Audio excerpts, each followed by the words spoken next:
Okay. I think I'm on. There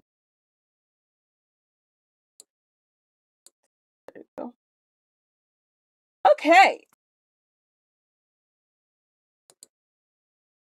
We are back. I haven't streamed on YouTube in a minute. I haven't streamed at all in a minute. I've been dealing with some phone issues. Anyway, that's beside the point. The point is today I said I was going to stream, so I'm streaming. I have stuff to do. Well, yeah, ish.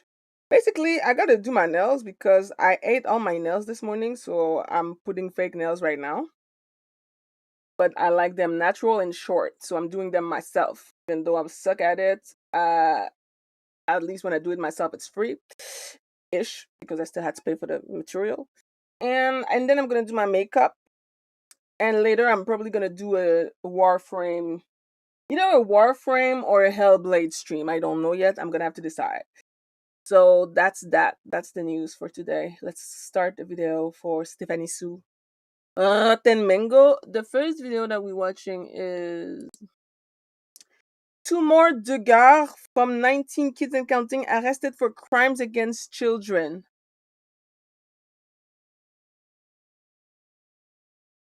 Damn, I low-key thought we were done with this guy. What the fork? No, wait, we were not. Alright, let's see. I'm still just gonna make sure that we got the title. Bada bing, bada boo. We get a lot of odd emails. Sometimes we get emails just simply telling us to look into somebody's name. Like there's no criminal record, there's no online discourse, it's just a name. And then we respond and then there's no response back. But that is still probably nothing at all compared to what the producers of the Oprah Winfrey Show likely got when it was on air. December 2006, the Oprah Show just flew out an entire family, almost 24 family members, all the way from Arkansas to Chicago. They're paying for the airfare, hotel costs, food costs, everything, which is a lot of money for almost 20 people. But the family that they're bringing into interview, they're famous. They're the Duggars. They have their own TLC reality show. They're all about good Christian values and procreating. Like there is a mandated law that if you don't pop out a child every other summer out of you, you will be struck down by lightning. They're naturally a very interesting sight. The girls in the family all have curly hair, wear long dresses. They look like they're stepping out of a movie from decades ago before cities had running water. But before they can even step foot onto the production stage for the Oprah Winfrey Show, before they can even do a sound check, an email lands in one of the producers' inboxes. Before you air the Duggar family from Arkansas, you need to know the truth. They are not what they seem to be. Joshua, the eldest son of the 19 kids, has molested his siblings while they were sleeping, and the parents have been hiding this secret for a long time. Jim Bob, the father, lies to his church and his friends to make him look good. At this moment, he is in trouble with the church for lying about Joshua and the things that concern the way the church members reacted. I think that you should know the truth before they make a complete fool out of you in your show. They have been on TV before and come across as a perfect family, which couldn't be further from the truth. They jump from show to show to receive gifts for their family to make them look really good. Please consider this and confront them about their secret. Whoa. The Oprah Winfrey Show, they canceled the Duggar interview. Even though they're already waiting for the Oprah Winfrey Show in Chicago ready to film, they cancel it. And then they forward this email to the local police station. This email from 2006 is going to kickstart a decade-long secret ordeal that ultimately implodes and results in multiple arrests. At least 3 Duggars have been arrested thus far, 1 police officer in connection with the case, mostly all for crimes against children. Whoever emailed Oprah was right. The Duggars were hiding something. They were hiding some Epstein type shit, I guess. What a weird family. But to be fair, you cannot have this many children and not end up with a few of them completely fucked up. So unfortunate. I'd like to thank today's sponsors who have made it possible for Rotten Mango to support NCMEC, the National Center for Missing and Exploited Children. They are the nation's largest and most influential child protection organization. This episode's partnerships have also made it possible to support Rotten Mango's growing team of dedicated researchers. And we'd also like to thank you guys for your continued support. As always, full show notes are available at rottenmangopodcast.com. A lot of disclaimers with this case. There's religious trauma, grooming, incest, CSAM, CSA, so please watch with caution. This is going to be a multi-episode series, so please take breaks whenever you feel overwhelmed. All information is publicly available. Any netizen comments, speculations, theories, or allegations are opinions of netizens, and statements and quotes have been condensed for brevity. This is going to be a massive deep dive. So with that being said, let's get started. So let me just run you through the Joshua Duggar timeline. The Duggar family are about to go on Oprah when her production team get an email that something nefarious has happened in the family home. That the eldest child, the first son, Joshua Duggar, has been molesting his younger sisters. Did you say this is 2006? Yes, So 2006. it's very early on, right? Mm-hmm. And then from then, nothing. The letter made it to the Oprah team, and it's not made public because I'm sure the Oprah team would have been sued and back for that. Though the production crew, they do forward this email to the rightful police department that would have jurisdiction, but the public don't know any of this. The show, 19 Kids and Counting, continues to air the happy, solidly wholesome, at least the Duggar parents, they're very much bigoted, okay? Some of the children, I'm sure they have different views, I don't know, but on the show, they're wholesome, and their biggest problem is making enough dinner for their 20-plus member family.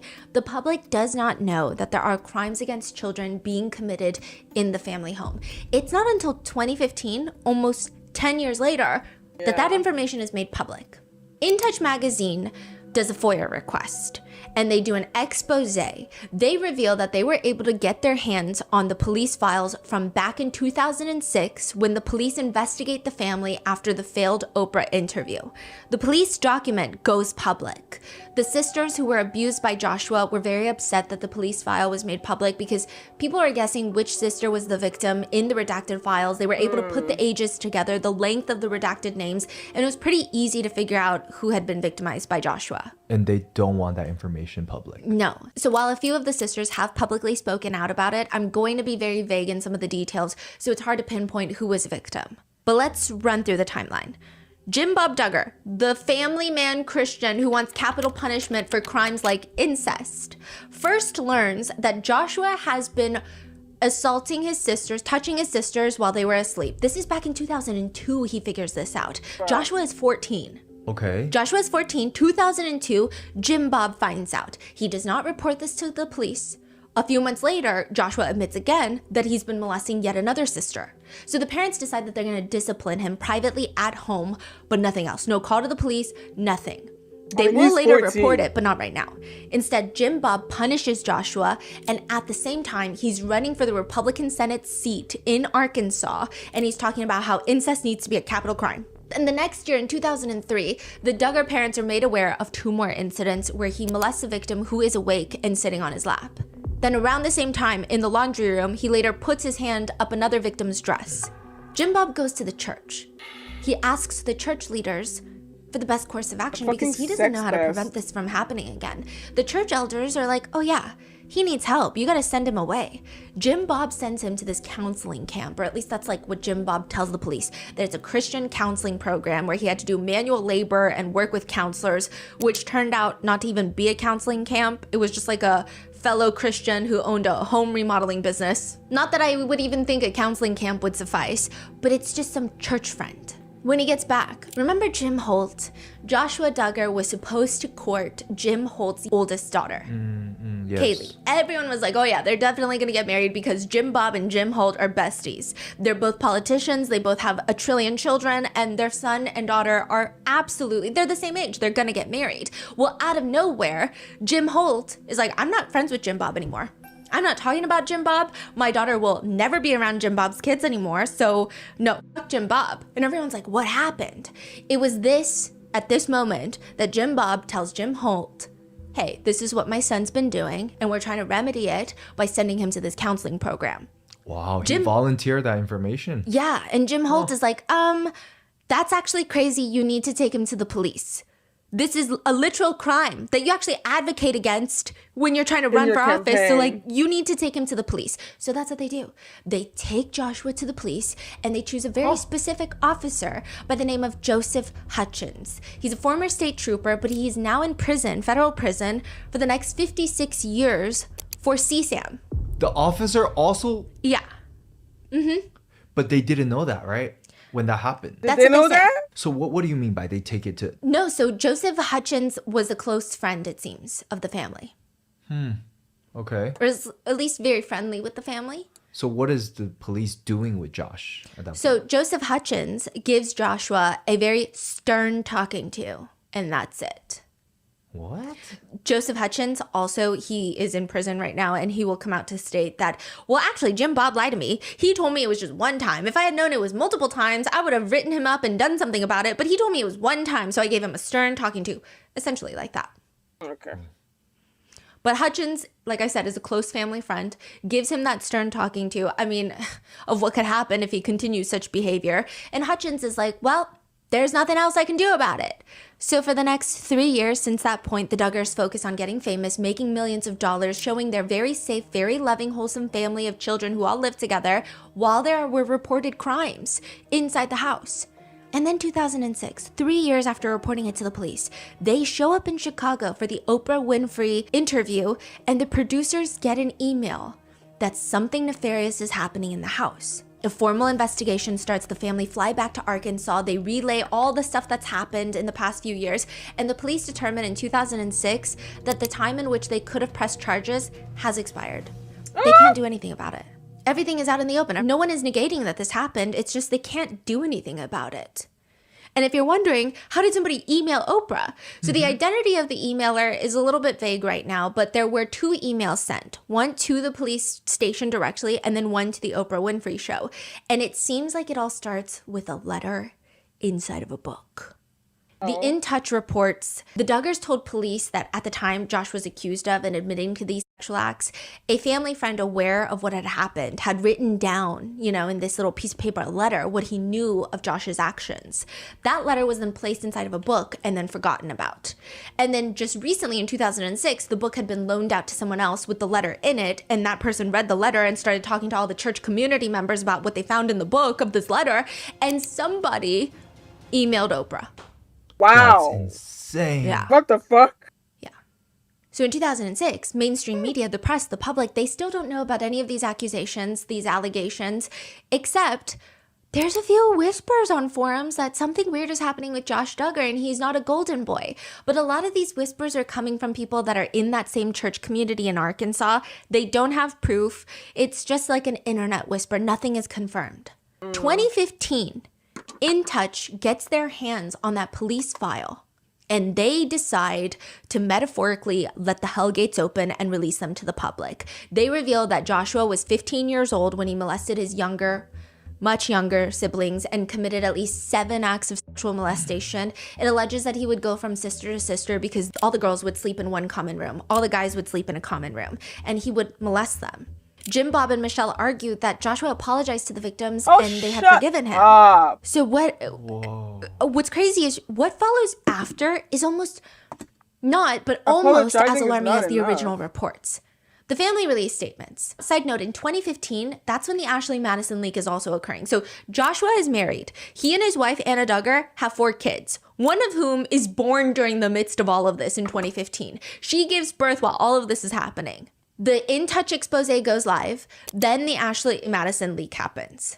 Wow. But Jim, Bob, and Michelle, they write, back 12 years ago, our family went through one of the most difficult times of our lives. When Joshua was a young teenager, he made some very bad mistakes, and we were shocked. We had tried to teach him right from wrong. That dark and difficult time caused us to seek God like never before. Even though we never choose to go through something so terrible, each one of our family members drew closer to God. We pray that as people watch our lives, that they see that we are not a perfect family. We have challenges and struggles every day. It is one of the reasons we treasure our faith so much, because God's kindness and goodness and forgiveness are extended to us, even though we are so undeserving. Josh writes in his I feel like it must feel so good to be a Christian, because whenever you do some stupid shit, you can just ask God for forgiveness. and he's gonna give it to you. Like, no matter what you do, you can just ask God for forgiveness. And now you understand why some of them are so motherfucking delusional. Because if you don't think there's any consequences for your action in the end, then of course you're gonna be a fucking terrible piece of shit. My atheist ass could never. I don't care if God exists or not. I just don't think that you should be doing stuff like that to other people. And it's not because I'm scared of hell, it's because of common sense, logic, basic human decency. Ugh. Statement, 12 years ago, as a young teenager, I acted inexcusably, for which I am extremely sorry and deeply regret. Is this the same response to the Ashley Madison post or a separate one? A separate one. So this one comes first, and then Ashley Madison comes next. Okay. I heard others, including my family and close friends. I confessed this to my parents, who took several steps to help me address the situation. We spoke with the authorities, where I confessed my wrongdoing, and my parents arranged for me and those affected by my actions to receive counseling. Did they? So he just like goes down the, I sought forgiveness, Christ forgave me, so I'm thankful for God's grace, mercy, and redemption. Anna Duggar, Joshua's wife and the mother of their 4 children, who the world thinks is just finding out about the fact that he molested his sisters, she makes a statement. I can imagine the shock many of you are going through reading this. I remember feeling that same shock. It was not at the point of engagement or after we were married. It was 2 years before Josh asked me to marry him. Josh shared his past teenage mistakes. I was surprised at his openness and humility, and at the same time, I didn't know why he was sharing it. For Josh, he wanted not just me, but my parents to know who he really was, even every difficult past mistake. At that point, and over the next 2 years, Joshua shared how the counseling he received changed his life as he continued to do what he was taught. She says that she felt comfortable marrying Josh because he was someone who, quote, had gone down a wrong path and had humbled himself before God and those whom he had offended, someone who had received the help needed to change the direction of his life and do what is right. I want to say thank you to those who took time over a decade ago to help Josh in a time of crisis. Your investment changed his life from going down the wrong path into doing what's right. If it weren't for your help, I would not be here as a wife celebrating 6.5 years of marriage to a man who knows how to be a gentleman and treat a girl right. Thank you to all of you who tirelessly work with children in crisis. You are changing lives, and I'm forever grateful to all of you. What the fuck? That's just not how it works, okay? A lot of people think that Anna Duggar's reaction, Jim Bob, Michelle, Joshua Duggar, are they living in the same reality as we are? This is not the kind of statement that you release in a situation like this. Like, this is not normal. TLC, there's talks of them canceling their show. They stop all reruns of 19 Kids and Counting. Advertisers start backing out, not of just 19 Kids and Counting, but of the TLC network. People are rightfully fucking pissed off. How dare you preach family values and use it as a way to justify being homophobic, transphobic against women, and then you're what? Protecting a predator in your own home? And then the interview drops. The Duggars decide, in the heat of this PR crisis, they're going to sit down for an hour-long interview with Megyn Kelly, then with Fox News. Wow. So that's when Megyn Kelly was an anchor on Fox News, to share their side of the story. Who's there? Everyone. So first, it's Jim Bob and Michelle sitting side by side, appearing almost with like a strange, nonchalant attitude, as if this is just another press tour for one of their many, many specials. But they're here to address the fact that their eldest son was molesting his younger sisters in their sleep inside their house, and they did nothing about it. Jim Bob starts. We went through one of the most darkest times that our family's ever gone through. And our son Josh came to us on his own, and he was crying. And he had just turned 14. And he said that he had actually improperly touched some of our daughters. We were shocked. I mean, we were just devastated. I don't think any parent is prepared for trauma like that. And I think we had one ray of hope in that Josh had a tender conscience, and he was the one that came and shared on his own, even though the others really didn't know anything of his wrongdoing. This is something that they do, which is skip over the fact that the police report states that he had a victim on his lap when he molested her, and she was very much conscious. But the Duggar parents, they seem to only like to talk about the fact that Joshua molested his sisters while they were asleep, almost as if, well, they didn't realize what he was doing, so it must be no harm, no foul. It's like a victimless crime. Michelle states that, yes, as a parent, she was devastated because they're trying to raise their kids right, but here's one of their children just making some really bad choices. Jim Bob says he was just curious about girls, and he had gone in and just basically touched them over their clothes while they were asleep, and they didn't even know he had done it. And so we went, and the first thing was to protect the girls and the children. It was so important for us as parents to talk to our girls and make sure that nothing else had happened. And so what did they say? Well, one by one, as we talked with them, none of them were aware of Josh's wrongdoing. When asked about what they did, Jim Bob says, so I talked to him and we put all kinds of punishments on him. We watched him all the time. I took him to work with me and he just, we poured our lives into him. So we had safeguards that protected them from that. But there was another incident where... What type of safeguards? Two different instances where girls were like laying on the couch, and it was and he had touched over the couch and actually touched the breast while they were asleep. And so, over the clothes. And so it was a very difficult situation. But as we talked to other parents and different ones since then, a lot of families have said that they've had similar things happen in their families. And so, That's freaking crazy.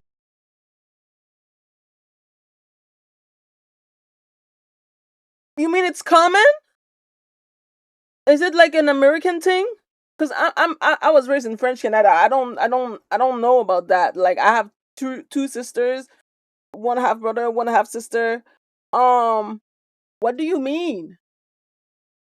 Look, I can understand that humans are weird, especially when they're growing teens and they're trying to explore their body and understand their body. A lot of shits are changing, hormones and whatever the fuck. I get that.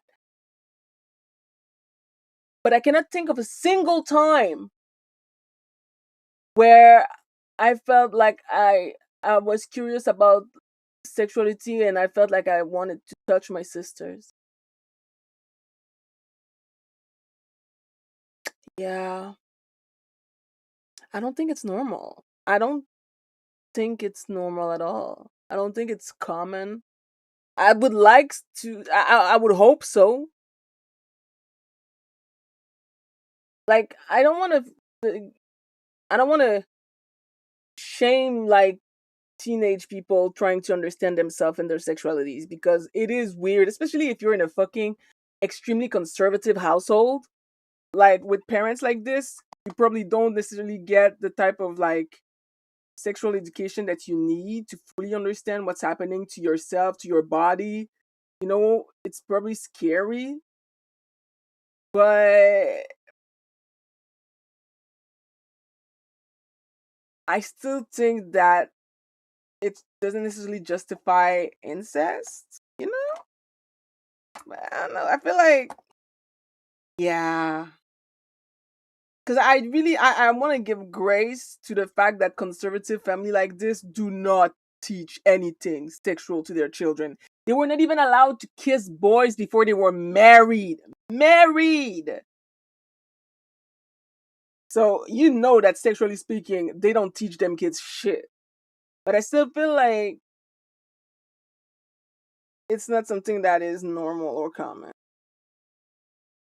It's common? What? Is it like...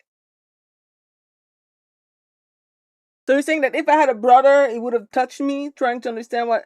No, ma'am. I don't have a brother. I have a half brother and I saw him like maybe 3 times in my life. So, I don't know. I don't know. Common is crazy. Like, dang. Crazy. Yeah. What? For us, of course, this is public shame that our son did this back 12, 13 years ago. Now, Michelle is looking at Jim Bob with her mouth agape, like either she's hearing this for the first time or she doesn't like that he's saying this on TV, but I don't know. What does she not like him saying? Just like we talk to a lot of families, like this is the other families. Everyone right? does this. Right. And also the couch, like how someone was on the couch and he had touched someone and she's just like... Again, this was not rape or anything like that. This was like touching somebody over their clothes. There were a couple incidents where he touched them under their clothes, but it was like a few seconds, and then he came to us and was crying and told us what happened, and it was after that third time he came to us is where we really felt like, you know what? Third? We have done everything we can as parents to handle this in-house. That's crazy what he just said. Yeah, no, this whole 40-minute interview is... What is he saying right now? He's like, sounds like he's trying to minimize the situation by adding more details. And the more he says, the worse it gets. Yeah. But like, I genuinely think he believes it, which makes it so much worse. He doesn't care. He doesn't think it's a big deal. They go to the church leaders after the third time. Why not the police? Jim Bob says, you know what? As parents, you're not mandatory reporters. The law allows for parents to do what they think is best for their child. And so we got him out of the home and we sent him down to this place. And that was really probably the best decision that we made through this whole process, because it was at that place. This is the first time Josh had ever been out of the home. But I was thankful. The ray of hope was that Josh had came and told us, and that his heart was still soft, because we wouldn't have known about any of these things if he hadn't came and told us. It gets disturbing to the point that Megyn Kelly becomes the voice of reason. And she's like, hey, can you just talk for a moment as the father of your daughters who are also the victims instead of like the father of the perpetrator? And he says, I was so thankful, though, that Josh came and told us. And our girls, even though this was a very bad situation, as we've talked to other families who've had, other things happen, a lot of their stories were even worse. I can't imagine my dad saying that. That's actually insane. Michelle talks about it as if it's something that happens in every single person's house, she says. There were a lot of things that changed in our understanding as parents with, this first child, first son, to come to this place in his life. We're like, there's things that we've learned even since then that I think, you know what, we don't let boys babysit. We don't let, they don't play hide and seek together. Two don't go off and hide. I mean, there's just a lot of things that we put in place, and we said, you're not alone in a room with someone else. You always be out visible, and little ones don't sit on big boys' laps or people that you don't know, or even family members, unless it's your daddy, and so there's boundaries that we've learned. She said they can't play hide and seeks anymore? Yeah, if your children cannot play hide and seek together because you're scared that one of them is going to molest the other, you're doing something very wrong. It's not normal. Megyn Kelly is asking, how could you, unfairly in their view, because this is Fox News, compare transgendered people to child molesters? Because that's what they've done. Suggest that they're child molesters knowing that you know about Josh. Just to give you a little bit of context, in 2014, so just a year before this interview, Michelle Duggar recorded a robocall, which is like it automatically calls a bunch of residents in the area with an automated message. And in it, she says, hello, this is Michelle Duggar. I'm calling to inform you of some shocking news that will affect the safety of Northwest Arkansas women and children. The Fayetteville City Council is voting on an ordinance this Tuesday night that would allow men, yes, I said men, to use women's and girls' restrooms, locker rooms, showers, sleeping areas, and other areas that are designated for females only. Basically, transgender women. She's misgendering them and being transphobic. I don't believe the citizens of Fayetteville would want males with past child predator convictions that claim they are female to have a legal right to enter private areas reserved for women and girls. I doubt that Fayetteville parents would stand for a law that would endanger their daughters or allow them to be traumatized by a man joining them in their private space.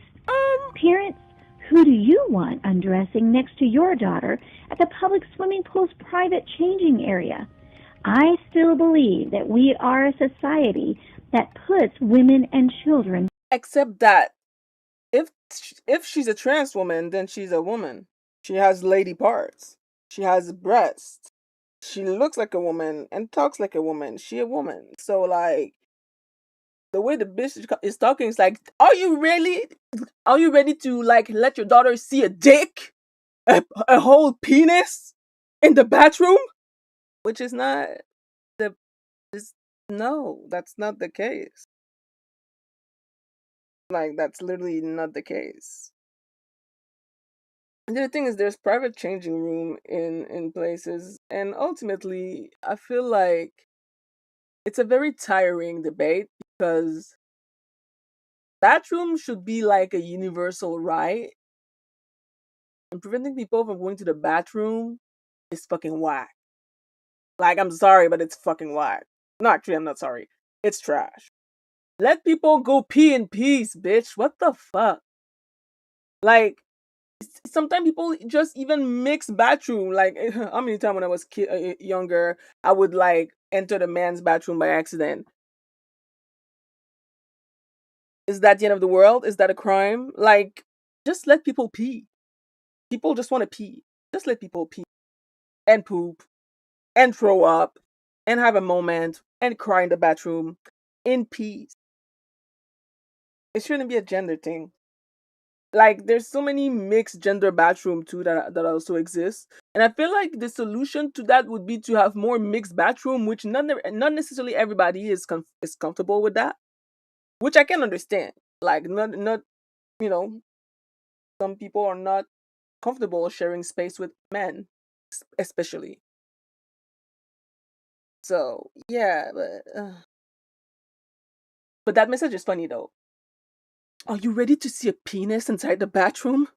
Are you sure this is what you want? First, will you speak up for protecting women and children?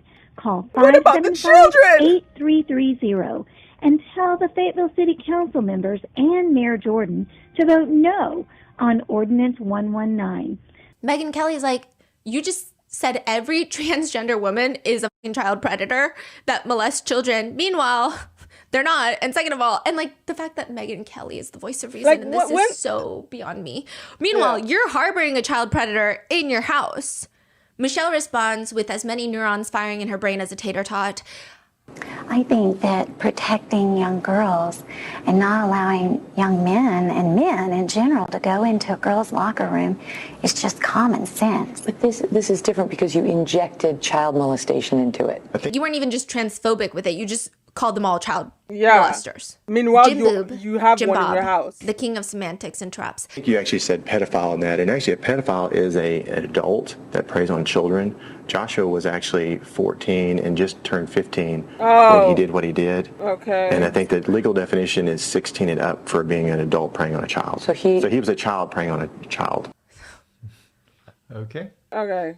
Exactly what did they do to protect their daughters? Exactly. All they did from that point on, that we can tell as netizens, is they put locks. So they have this new house that they designed. And on one side, you have the boys' room. It's a common room with all the boys. The lock is from the outside. So they lock them in there at night, I guess. Which is, I mean, you're going to get arrested for that because if there's a fire, they can't get out. Like, that's very dangerous. And then the girls' room, you actually have to walk through Jim, Bob, and Michelle's room to get to the girls' room. Okay. And if you want to know whose bright idea this interview was, look no further than Chad Gallagher. Chad Gallagher is a political consultant that focuses on crisis management and government relations. He was a large figure in Mike Huckabee's early political career. Earlier, I should say. That man is pretty old. He's also the current ambassador to Israel, and he's got like a very terrifying aura. He looks like President Snow from Hunger Games. Wait, that's I would the not same be guy? personally surprised if he kind of acted like it too. But Chad Gallagher gets hired by the Duggars to help manage this full-blown PR crisis. The whole goal, according to Jill from her book, is, quote, Chad was the one who was setting up the Megyn Kelly interview to try. Grim Yagami, I'm sorry, but you're wrong, okay? If you are below the age of 18, you cannot be a predator, especially if the victim is sleeping. Now, let's not start talking like crazy people. There's penises in the woman's bathroom! Priorities!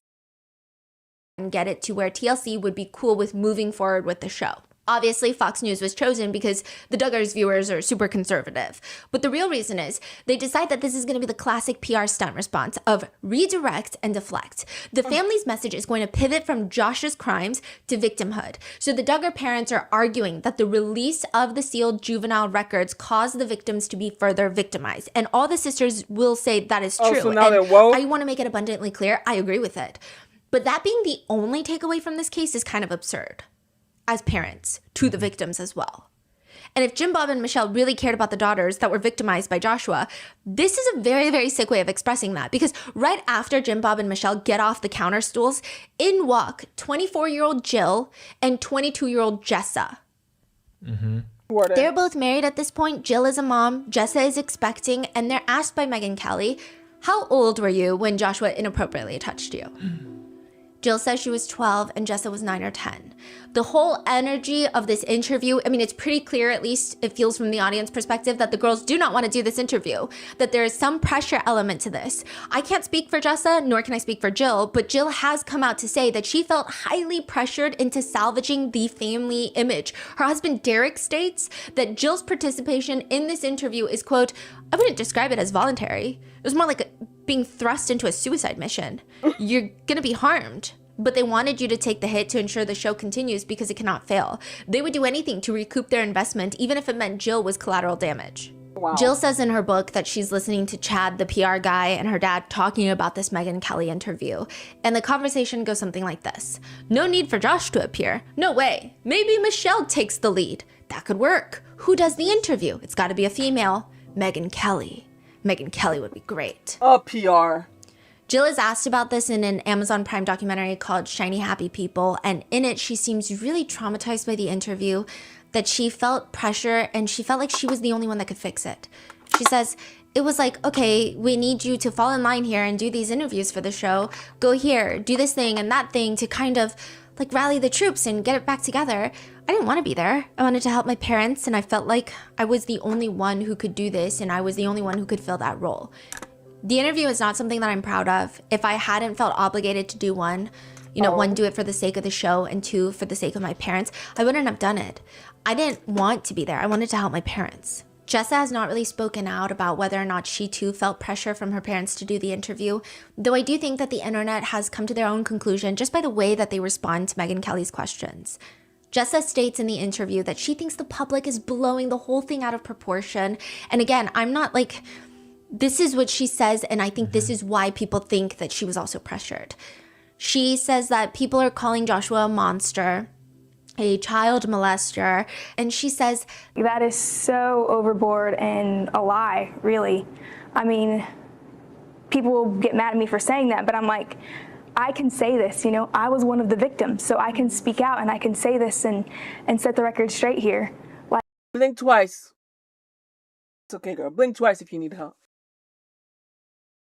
Like, I'd be like, and like, I swear he's not a monster. I'd be blinking my ass off. No, like, seriously, this is sad. How old was she? Oh, she was married, so I guess she was like at least above 18.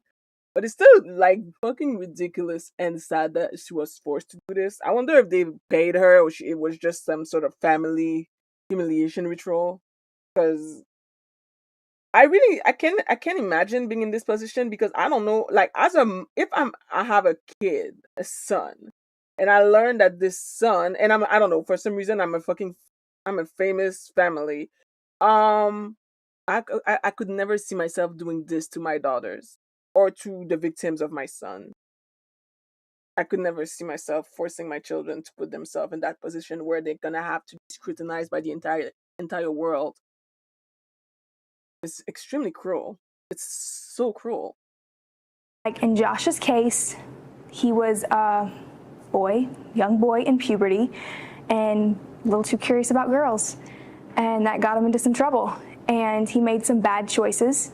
But really, the extent of it was mild, inappropriate touching on fully clothed victims. Most of it while girls were sleeping. We didn't even know about it until he went and confessed it to my parents, and they shared it with us. I think for us, our situation is so different than most girls in that he's very subtle in the way. Like, he knew in his mind my actions are wrong and I have bad intentions. But it was very sly, like the girls didn't catch on, you know? It was like, okay, if he catches a girl sleeping, you know, like a quick feel or whatever.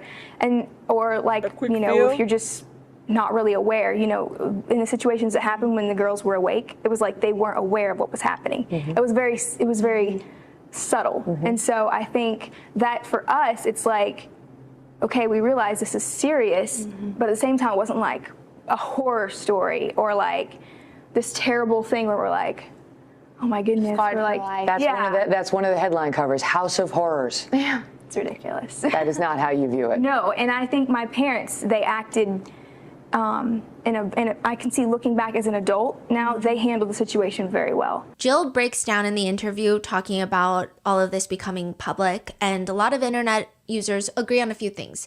The police report, without better redactions, probably shouldn't have been made public.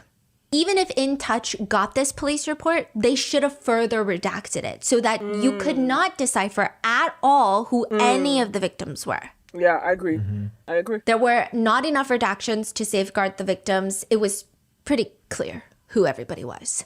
And then the internet agrees, though there is some debate about whether or not it should have been made public or not. That's up for debate.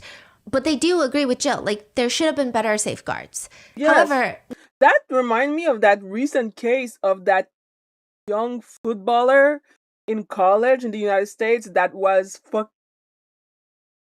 preyed upon by two of his teacher. They released thousands of texts. I was flabbergasted by these texts. Because it's one thing to be a teacher and justifying yourself fucking a teenager. It's another for the teenager to literally own your ass in every single conversation. That boy was fully aware that what was happening was not okay. And you could feel that he was disgusted, but also, the bitch is giving me money and she's driving me around whenever I call. And whenever I want my dick sucked, she comes and she's a grown ass woman. Like, you could feel the fucking the duality of the situation in those texts, how he was both disgusted but also he got a sugar mommy for free and she's doing his homework, she's driving him around, she's buying him alcohol because he can't buy alcohol yet because he's not a fucking adult, and she's a sugar mommy and she's helping him for school. Like, she was doing everything, but you could still feel how he despised her in those texts. And that reminds me a little bit of that, was like, girl, you don't have to lie. You don't have to lie to yourself. You don't have to lie to the public. I mean, they probably felt like they had to.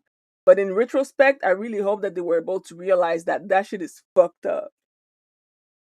Because it is. Plus, I mean, it's a bit different because in those cases it's family and they were way younger, but I just hate how people justify these kind of behaviors. You know? It doesn't sit well with my spirit. But also, y'all should look up that case. I'm pretty sure Stephanie Sue is gonna... I mean, I wouldn't be surprised if she ends up making a video about it eventually, because those texts were wild. Wild. Actually, I know some people who did a good video about it. For the people who are curious what the fuck I'm talking about, I'm gonna put it on the screen because I was actually very surprised. It's from my boy Foreign Men in collaboration with Kanye JD.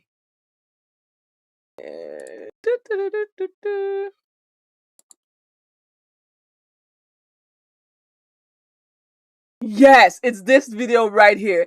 Haley Beck, like, oh yeah, because she's a sister of this actor. Anyway, gonna go on Foreign Men YouTube and click on that video right here. It's a pretty good breakdown of the situation, and it's crazy. It's appalling, and I'm not even gonna lie, it's also almost comical at some point because this grown woman is texting like she's 12 to a 16 years old boy. And she's like, oh my God, I was crying last night because you didn't say I love you. Bitch, you're fucking 30! I cannot stand pedophiles, bro.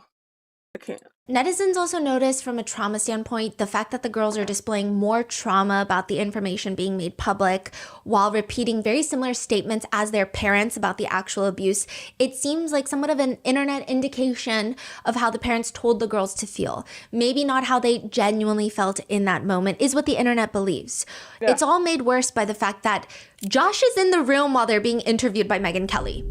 Jill writes in her book, answering all of Megyn's questions with Josh watching from a couch just out of shot was like having a bandage ripped off a deep and open wound. It was agony, so painful that I didn't really pause to ask why Josh was allowed to be there in the first place. What was worse was the fact that I had hoped it would calm things down. It didn't. She says, I had no boundaries, no sense of what I needed to do to protect myself. I was terrified and didn't want to do the interview at all, but I felt like it was the only way to prove my love and commitment to my parents. I thought I knew how much it would cost me. And the worst part is, they do this interview and then the Ashley Madison scandal breaks. Mm-hmm. And Josh, he does like this really shitty apology that we covered in part 1 and 2. And then he just like goes to rehab. Jill says in an interview later, watching the way that my parents protected my brother, but then used me and some of my sisters, it was hard, and it's still hard to swallow. There's like one point where I call my dad out about it. And I just say, like, you treat me worse than you treat my brother, my pedophile brother. In the interview, they state, or were encouraged to state, I think by the time that all of that was done, the report was made and everything, it was very obvious to everyone, us and our family, friends, officials, that Josh was a completely changed person. Oh, really? Had not gone down that path for years.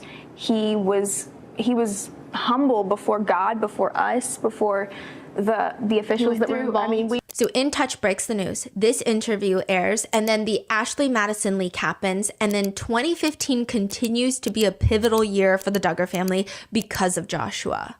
So after 2015, this all came. Bro. They did not handle that well.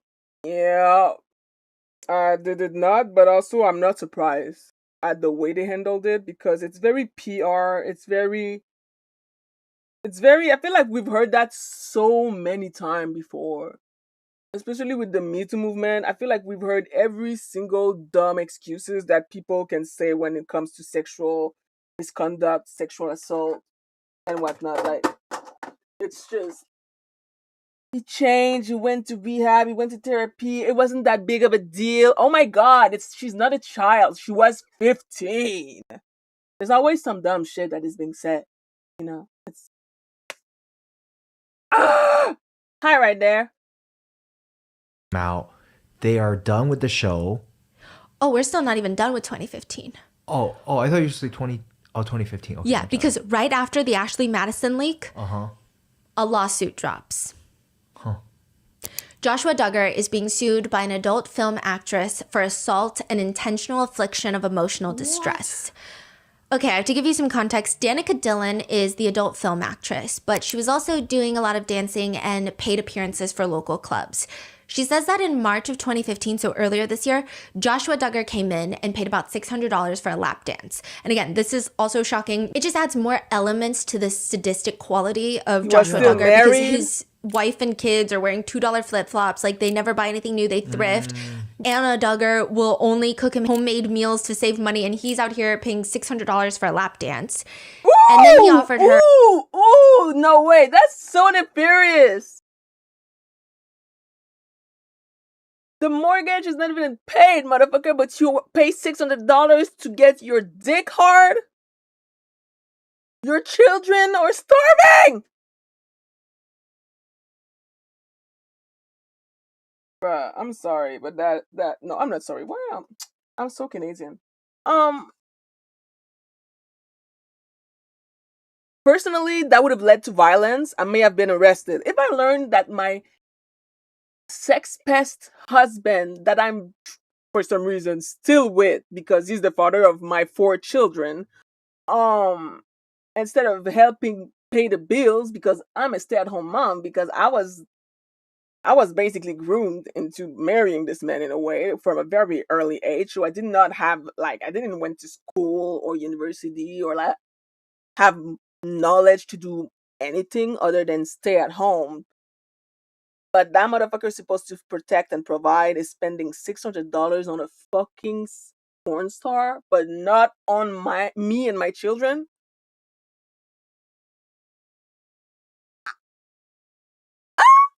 I mean, this is the United States. I have access to a shotgun, and I might have to use it because that's crazy to me.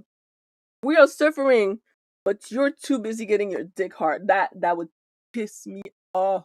Woo, child. That would end me. That would end my marriage, and that would end him, and that would land me in prison. And now all my children are in the system. Woo. Not a good life. Just came in and wow, this case, bruh. $1,500 for full intimacy at a local hotel. In an interview, she says, he was very rough with me. In all honesty, though it was consensual, it more or less felt like I was being raped. He was tossing me around like a rag doll, forcing me to go into positions. And she says that she has no clue who this guy was. It's sexual assault too, girl. I'm sorry, but just because you paid for it and initially you gave consent, there comes a point where consent can be revoked. And if you feel like you were raped after having sex with someone, then it's most likely because it is. In a lot of cases, it is. It's not a normal feeling to feel like you were raped after having sex. It's not supposed to happen. That's the whole point of consent. It's literally not supposed to happen. If it's consensual, things like that don't happen.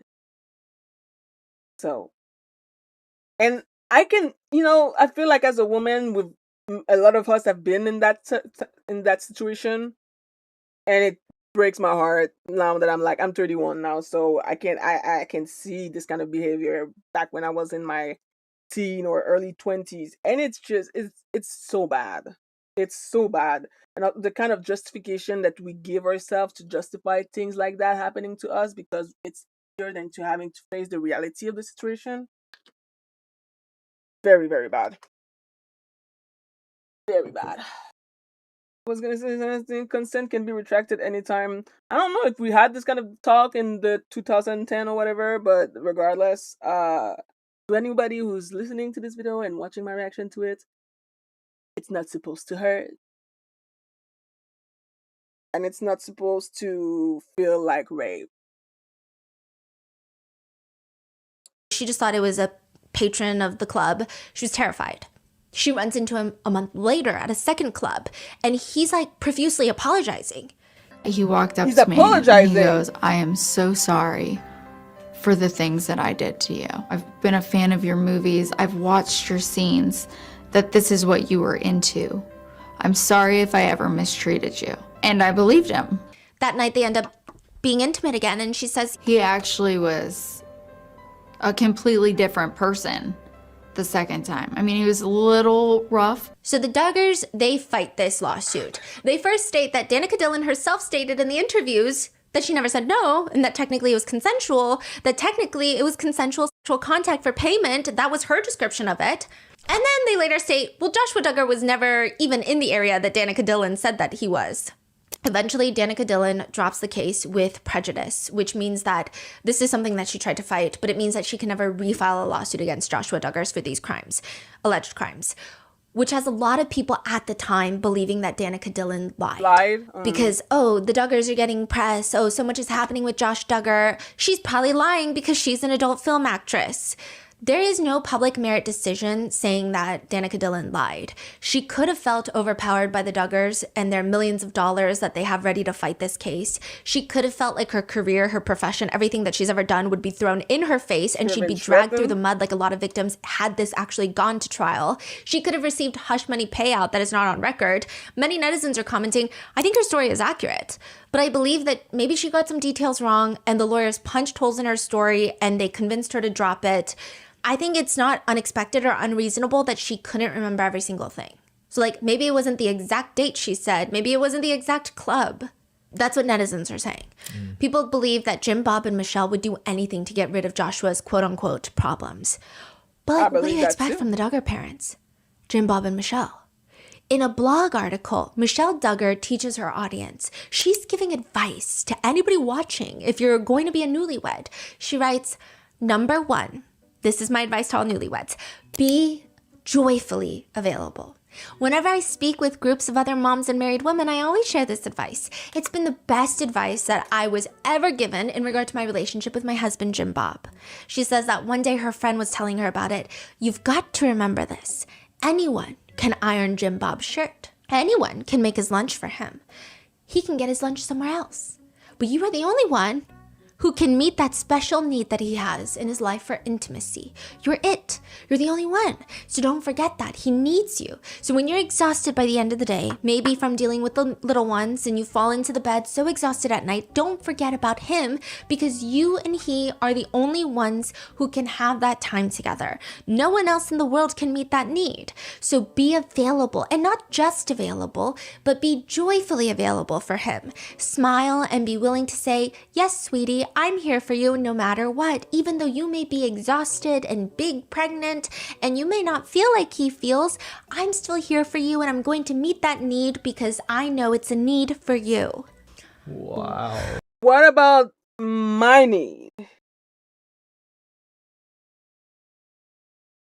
What if I want to get my pussy licked after a hard day of work and he's tired?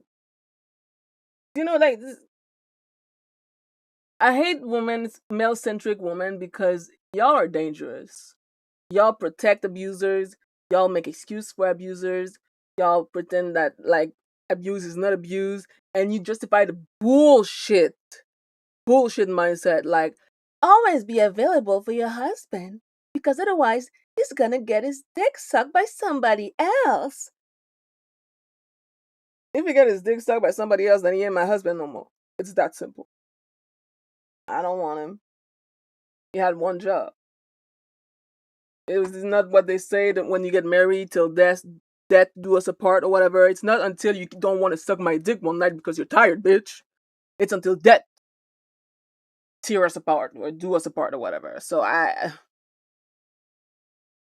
that's not part of the marriage contract, at least as far as I know, unless you sign a prenup, and that would be a pretty fucked up one. This is dark.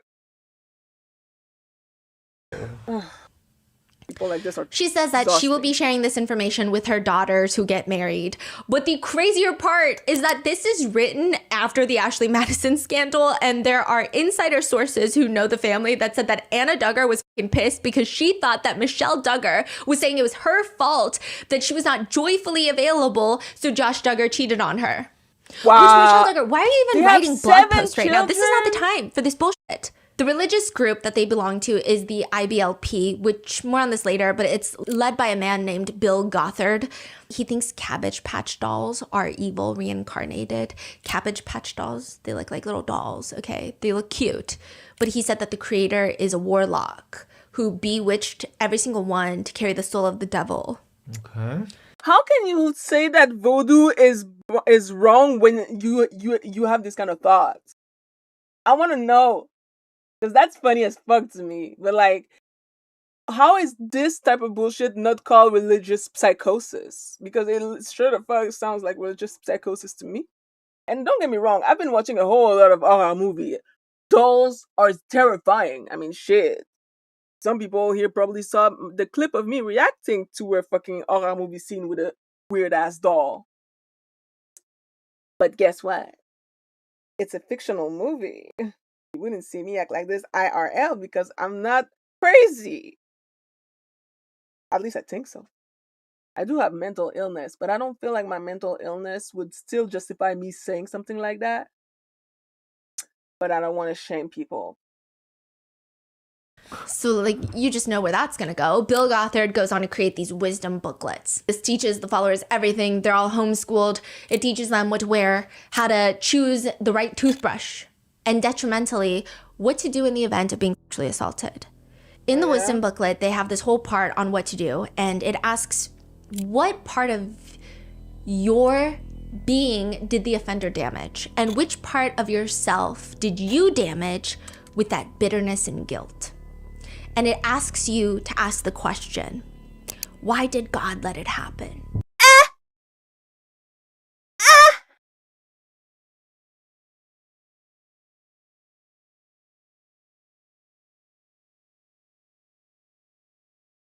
Immodest dress and decent exposure, being out from protection of your parent. You know what? Never mind. Shoot him in the head. Like an iconic toxic queen once said, death to all of them. And maybe because we're all fucking dim-witted, it gives you multiple choice answers. A, immodest dress. B, indecent exposure. 3, being out from protection of your parents. D, being with evil friends. Evil friends? And if you're not at fault, congratulations, this is a learning lesson for you. Quote, God compensated physical abuse with spiritual power. What is being mighty in spirit? Greater faith, spiritual discernment, genuine love, wisdom and understanding, creativity, energy and enthusiasm, joy, inner peace. It reads that a reason for your bitterness after essay is he damaged your body. Important step, dedicate your body to God. If you had to choose no physical abuse or being mighty in spirit, what would you choose? So he's saying after you've been assaulted, you're going to become mighty in spirit. Would you give up not being essayed? Or would you rather be mighty in spirit? Shotgun. No. Hang him by the balls. No. Electrocute them first and then hang it by the balls. And then once they detach from his body, put them in a blender and pour it on his face. I'm gonna get demonetized. Just to give you an idea of how deeply followers believed in this brain dead concept, and I'm not blaming the people that grew up in this concept because it's for the adults to realize, hey, I'm not going to teach my kid this. Another higher up in the IBLP leadership ladder, he runs a counseling camp. He says, you know, what you're hearing about Josh is a stupid thing that a little boy did. In the seminar, Bill Gothard calls it natural curiosity. Had it been as traumatic as they make it out to be, the sisters would have been bitter. And the sisters are not bitter.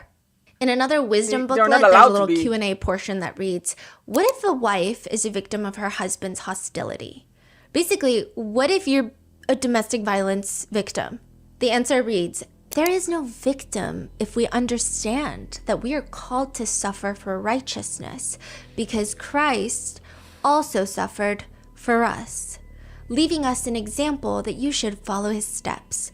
Christ was not a victim. He willingly gave his life for us. Christ's life teaches us how to suffer. Question, if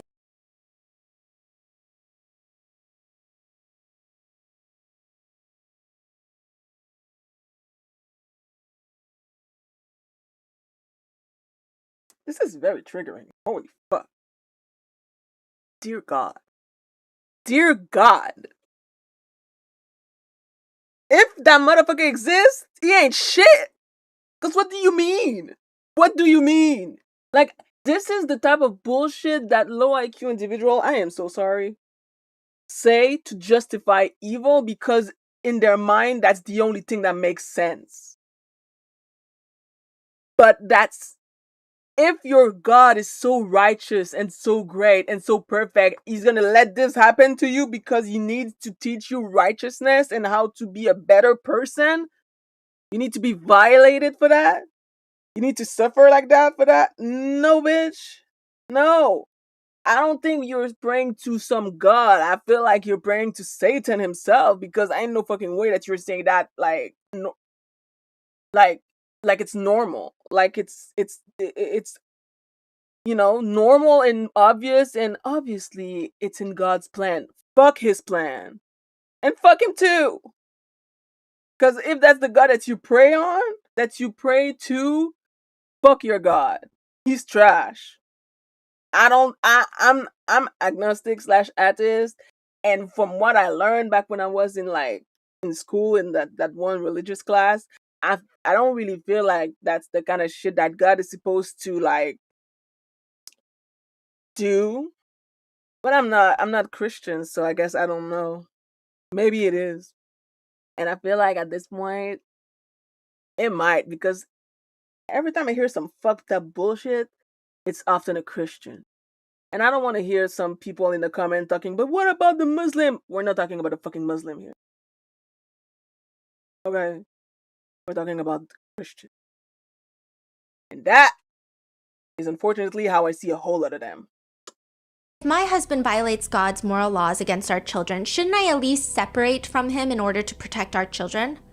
A father's authority in the home is derived from and governed by the laws of God. If he violates these laws, God uses higher powers to discipline him. More on these wisdom booklets later, but it's very clear Jim Bob and Michelle, along with their son Joshua, are not at all the wholesome family that they keep trying to shove down our throats on TLC. Pure and that trash. is why, in 2015, TLC cancels the show. Took them and long it all enough. starts because there is sin in the camp. Wait, when was she arrested? 2021.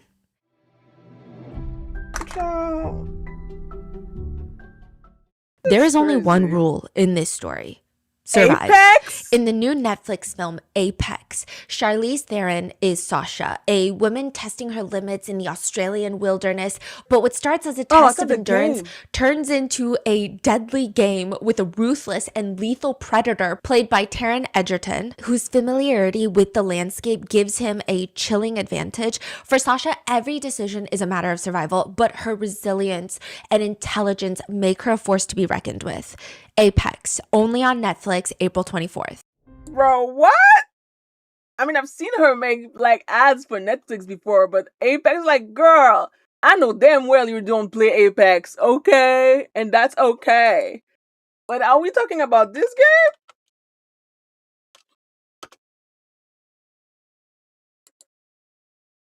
Because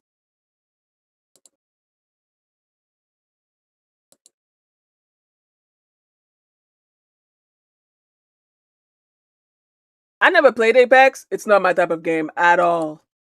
But I'm curious. And it's better to watch this than to listen to some rape apologist.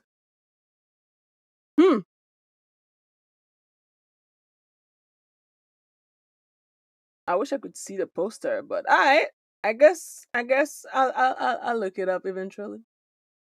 Damn, where's my video? I have too many tabs open. There you go. Stephanie has Netflix as sponsor. She has Netflix. She has Disney Plus. She has a whole lot of sponsorship. This girl is rolling in moolah. I aspire for that. If everything goes well with one of my homegirls, we're gonna start a French podcast, and I sure hope we're gonna be able to rack some coin too. Because damn, that girl is making money. It's the first adventure movie. Okay, I just needed to be sure. If you've been following for a while, you know that we had a limited time launch with Shopify for Grandpa Mingo's art studio. We sold prints and original pieces. Anyway, all that to say that I guess it was it's a well-timed ad because everything that she said in the past like 10, 15, well, everything is frustrating, but especially the rape apology Christian bullshit, that shit is just extremely triggering. Like, holy moly Lord.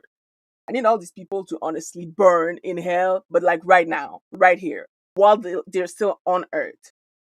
Because Christians are not scared of their gods enough. They're not scared of their devil enough. How the fuck are you going to call yourself a Christian, but yet you're going to justify evil, predatory behavior, pedophilia, incest, but you call yourself a Christian? Like, this is why, in my entire motherfucking life, I've never really fucked with religious people because of that. Stuff like this is killing me, bro. Never in my entire fucking life. I've always questioned God because I'm like, but mama, if God exists, why did slavery happen? Why did the Holocaust happen? How he let us drop all of these fucking atomic bombs? Why is there still war? Palestine and Israel. Racism. Martin Luther King. Like, if God exists, bitch, where is he? What is he doing? Is he really that powerful? Is he that relevant? Is he that great? That has been my mindset ever since I was a fucking child because it never made sense to me.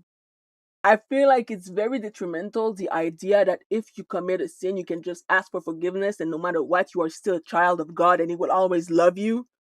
No wonder you're gonna keep on fucking up and doing disgusting shit. Because you still think that you will, be accepted by the grace of... Shut the fuck up. I'm not a religious person, and I know for a fact that as soon as you die, you are going straight to hell. I feel like you don't need to be religious to know that. Come back to the channel.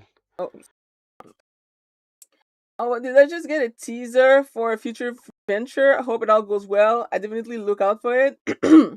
Are you talking about the Shopify ad or the Apex movie? Because the Apex movie, if you say Charlize Theron, I'm in. I'm in. She's a bad bitch. I love her. She's one of my favorite white women. Her, Nicole Kidman. Like, I have like a few white women that I really enjoy watching in movies. And I pray every day that we don't find out that they're secretly racist. Oops, I forgot about the sound. Investigators walk into a car dealership and they have a federal search warrant for all of Joshua Duggar's devices.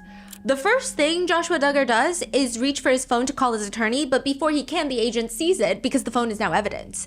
Then it comes the big question. Before the agents tell Joshua Duggar what they're even investigating, he opens his mouth and he asks, "What is this about? Has somebody been downloading child pornography?" What? It's the kind of question that answers itself, but it doesn't even matter because based off of all of his devices, the evidence is already there. It is uncovered that Joshua Duggar used a computer bypassing Covenant's Eyes, the software he and his wife have to make sure that he doesn't watch legal, explicit videos featuring adults. He bypasses that application, goes on to the dark web to download hundreds of CSAM images. Law enforcement, they track the images to a used car dealership that he works at, and on his computer, there's that evidence that he downloaded and watched these files. Multiple videos of full-on assault, at least 65 photographs of CSAM where one depicts a child being locked in a dog kennel. The victims are between 18 months to 12 years old. Kill him! Fuck! In a nation full of guns, why are these people still walking around? I'm so sorry. I know that the justice system and the law and it's until founded guilty.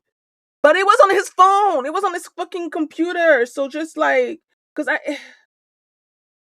well, listen, all I'm saying is people like this should not be allowed to procreate, let alone to walk like nothing happened. This motherfucker was allowed to procreate already. There's already a mistake that has been made. But he's still breeding? Like, it's just so triggering. It's actually triggering.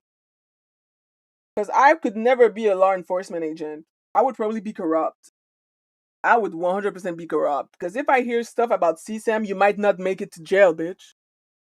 You might not make it to jail. He is charged with 1 count of receiving CSAM and 1 count of possessing CSAM. Just a few days before his arrest, Joshua and Anna Duggar announced that they were expecting their 7th child. And he has now been arrested for downloading and possessing images of toddlers, children, being abused while celebrating the fact that he's going to be adding another child into his family. The judge even later tells Josh, the ages of the children depicted in the downloaded materials are very close to the ages of your children. Mm-hmm. There's a lot of reasons that Joshua is nicknamed Pest on Reddit forums. One of them being he just won't go down without squirming and fighting and trying to take everyone down with him too. How did they even find this? Is this all come from the 2015 stuff? They just keep on looking into him, or someone tipped him off, or? No, so a lot of how CSAM is caught is they have this huge database where every CSAM picture, screenshot, thumbnail, video is logged with a specific metadata code. And that code is then shared with all the local police stations and all of the internet service providers. Really? And so if anybody's device downloads or sends out one of those codes, even if they're using a VPN or whatever they try to do, dark web, it usually flags. So then law enforcement will get a flag in a specific area. Then they'll go to the ISPs, the internet service providers, and they'll bring a search warrant. They're like, we got a flag in this area, so we need all of the IP addresses so we can see whose it is. And then they usually come with an IP address, and that leads to a physical location. And then they go to that police station in that jurisdiction, and then they go and arrest. So they work with the police station, but it's Homeland Security. So this wasn't related to everything that happened? No. Like, no one was specifically looking into Joshua Duggar. Wow. So that actually is more terrifying because this is just like an off chance he got caught. Yeah. This is not, oh, we've been building a case on him, and this is the first time he's done something, so we're going to get him. It's just... This is just like a coincidence. Wow. Yeah. This guy. The first problem is the evidentiary hearing. This is the day before the trial. There is a 3-hour hearing discussing whether or not Joshua's prior molestation of his sisters can be admissible during the trial. Bobby Holt, remember? Joshua was courting their daughter. She's the wife of Jim Holt, also weird politician. She testified about finding out about the molestation. Jim Bob is also called into court, and his relationship with memory seems to be highly strategic. Oh. He largely states that he doesn't remember much. Jim Bob? Dad? The dad is like, I don't remember. It was just years and years ago, a long time ago. He's almost diminishing the severity of it. The court even states, the court found Mr. Duggar's selective lapse in memory to be not credible. He was obviously reluctant to testify against his son. It must run in the family because when Joshua was interviewed before his arrest, the way he responds to questions is eerily calm. He's just asking. I mean, I have quite a few questions about it, but I don't know, how much you can divulge. But I'm curious. You're saying there's images being uploaded or images being downloaded? The IP address from this had a lot. Both are bad.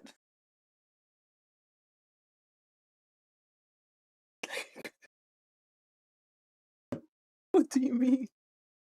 What do you mean? It doesn't matter if it's uploaded or downloaded. Both are bad. Both. It really doesn't change a goddamn thing. Why do you care? You're going to hell and in jail before that. But downloaded or uploaded, I'm sorry, that shit is fucking stupid. Like, come on, man. But I guess it was just yapping at this point. You're already in a fucking police officer car, so... lot of CCM associated to it in a peer-to-peer software program. He's like, well, I do have a peer-to-peer software program. So peer-to-peer means that you can transmit files without going through a third party. It would be like unencrypted or something like that. I don't know. I don't use peer-to-peer software programs like that, okay? Not that every time you use a peer-to-peer software program, you're doing something illegal. A lot of people do it because they just don't want to be surveilled. And a lot of people might need to do it because certain areas, the surveillance is, you get it. But Josh is like, oh yeah, I have that. And he just admits it very casually. Like, doesn't everyone? He's also like, I use Tor, which is how people access the dark web, if you will. And he's like a Tor browser or a Tor, we upload stuff for our cars and things like that. So he's like, I use the dark web for our car dealership. And then the agents are like, are you talking about torrent or Tor? Because those are very different things. And he's like, I don't know. I don't know anything. I guess what is the scope is what I've been trying to say. Like, is there something going on my devices where that's been something's accessed or something's downloaded or uploaded or something like that? Just the officers are like, well, that's what led us here.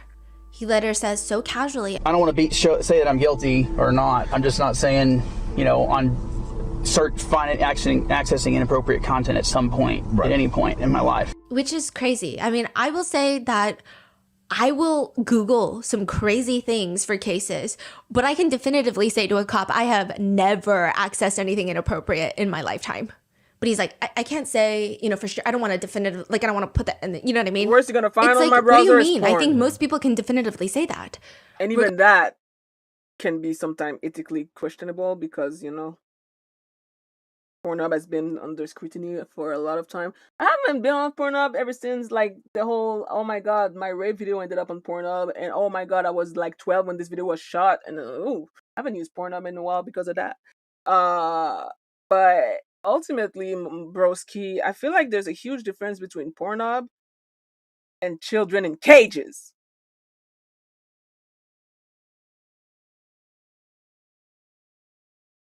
Inappropriate site, but I'm using Tor for work, but also is it upload or download? Motherfucker is really just yapping. Like, if I'm his lawyer and I hear this conversation, I'm sweating bucket. I'm like, bitch, please shut the fuck up. Not only you sound dumb, but also you self-incriminating yourself.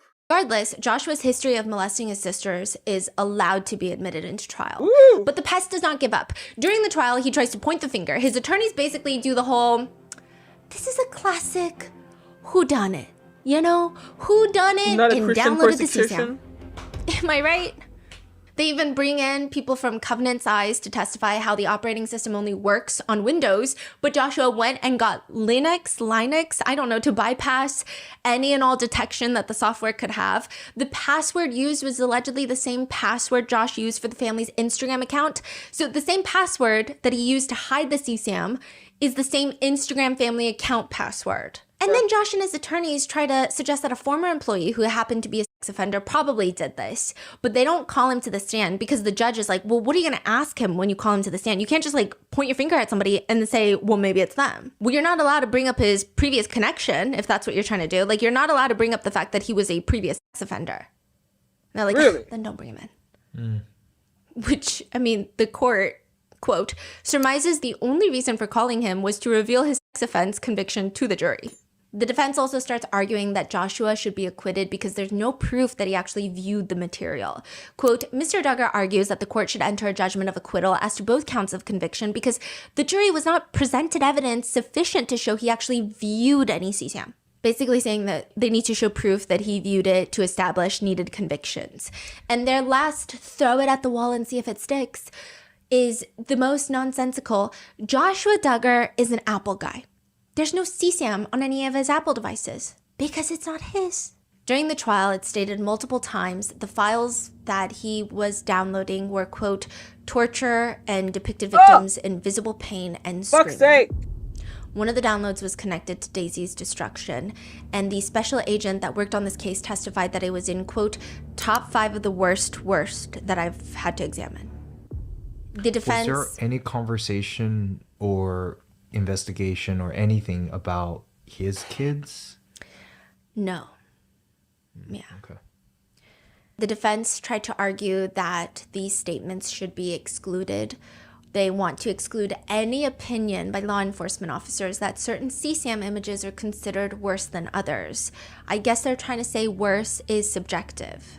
But the prosecutors, they bring in proof. Every time Josh would text his wife that he was going to be late from work or that he was being held up somewhere, soon after, his computer would download videos of children.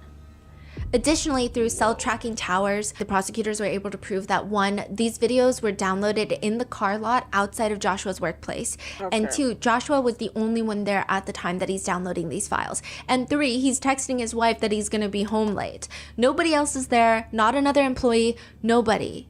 It's also revealed during the trial that Joshua would frequent Reddit snark pages, so a lot of people started calling him names for that reason. How did they find out about that? I think it was going through like the Covenant Eyes. They were testifying of his internet browser history. Oh, wow. He's obviously found guilty, but during sentencing, Michelle, of course, writes a letter to the judge asking leniency for our son, our firstborn son. In short, it has everything that you expect it to have. She states that she wants to share information about Josh's character that may not be fully known to the court, which I think the court knows enough about Josh's character. But nevertheless, Josh has a tender heart and he's compassionate with others. If someone is having a difficult time, he is the first one to encourage or try to help them in a tangible way. Yet nobody's trying to lock him up for being a negative Nancy, okay? He's a child predator. She's like, he's always positive. He's got a positive attitude. She says that Josh deserves leniency because he's been giving money to a widow friend of theirs for several years now, and he's also great at work. Side note, he was downloading CSAM in the parking lot of his workplace. She continues, he has set a good example of applying himself eagerly to his work and in many other responsibilities he carries as a husband and father. We ask that he would be reunited with his wife and family in a timely manner. Thank you, Your Honor, for taking these thoughts into consideration. Anna Duggar has a brother-in-law, so her sister married this guy. And he is very big in the fundamentalist world. His name is David Waller, and he is a senior pastor at the Fair Park Baptist Church. He writes a whole letter, and that whole letter just goes on and on about how good of a person Josh Duggar is. And why?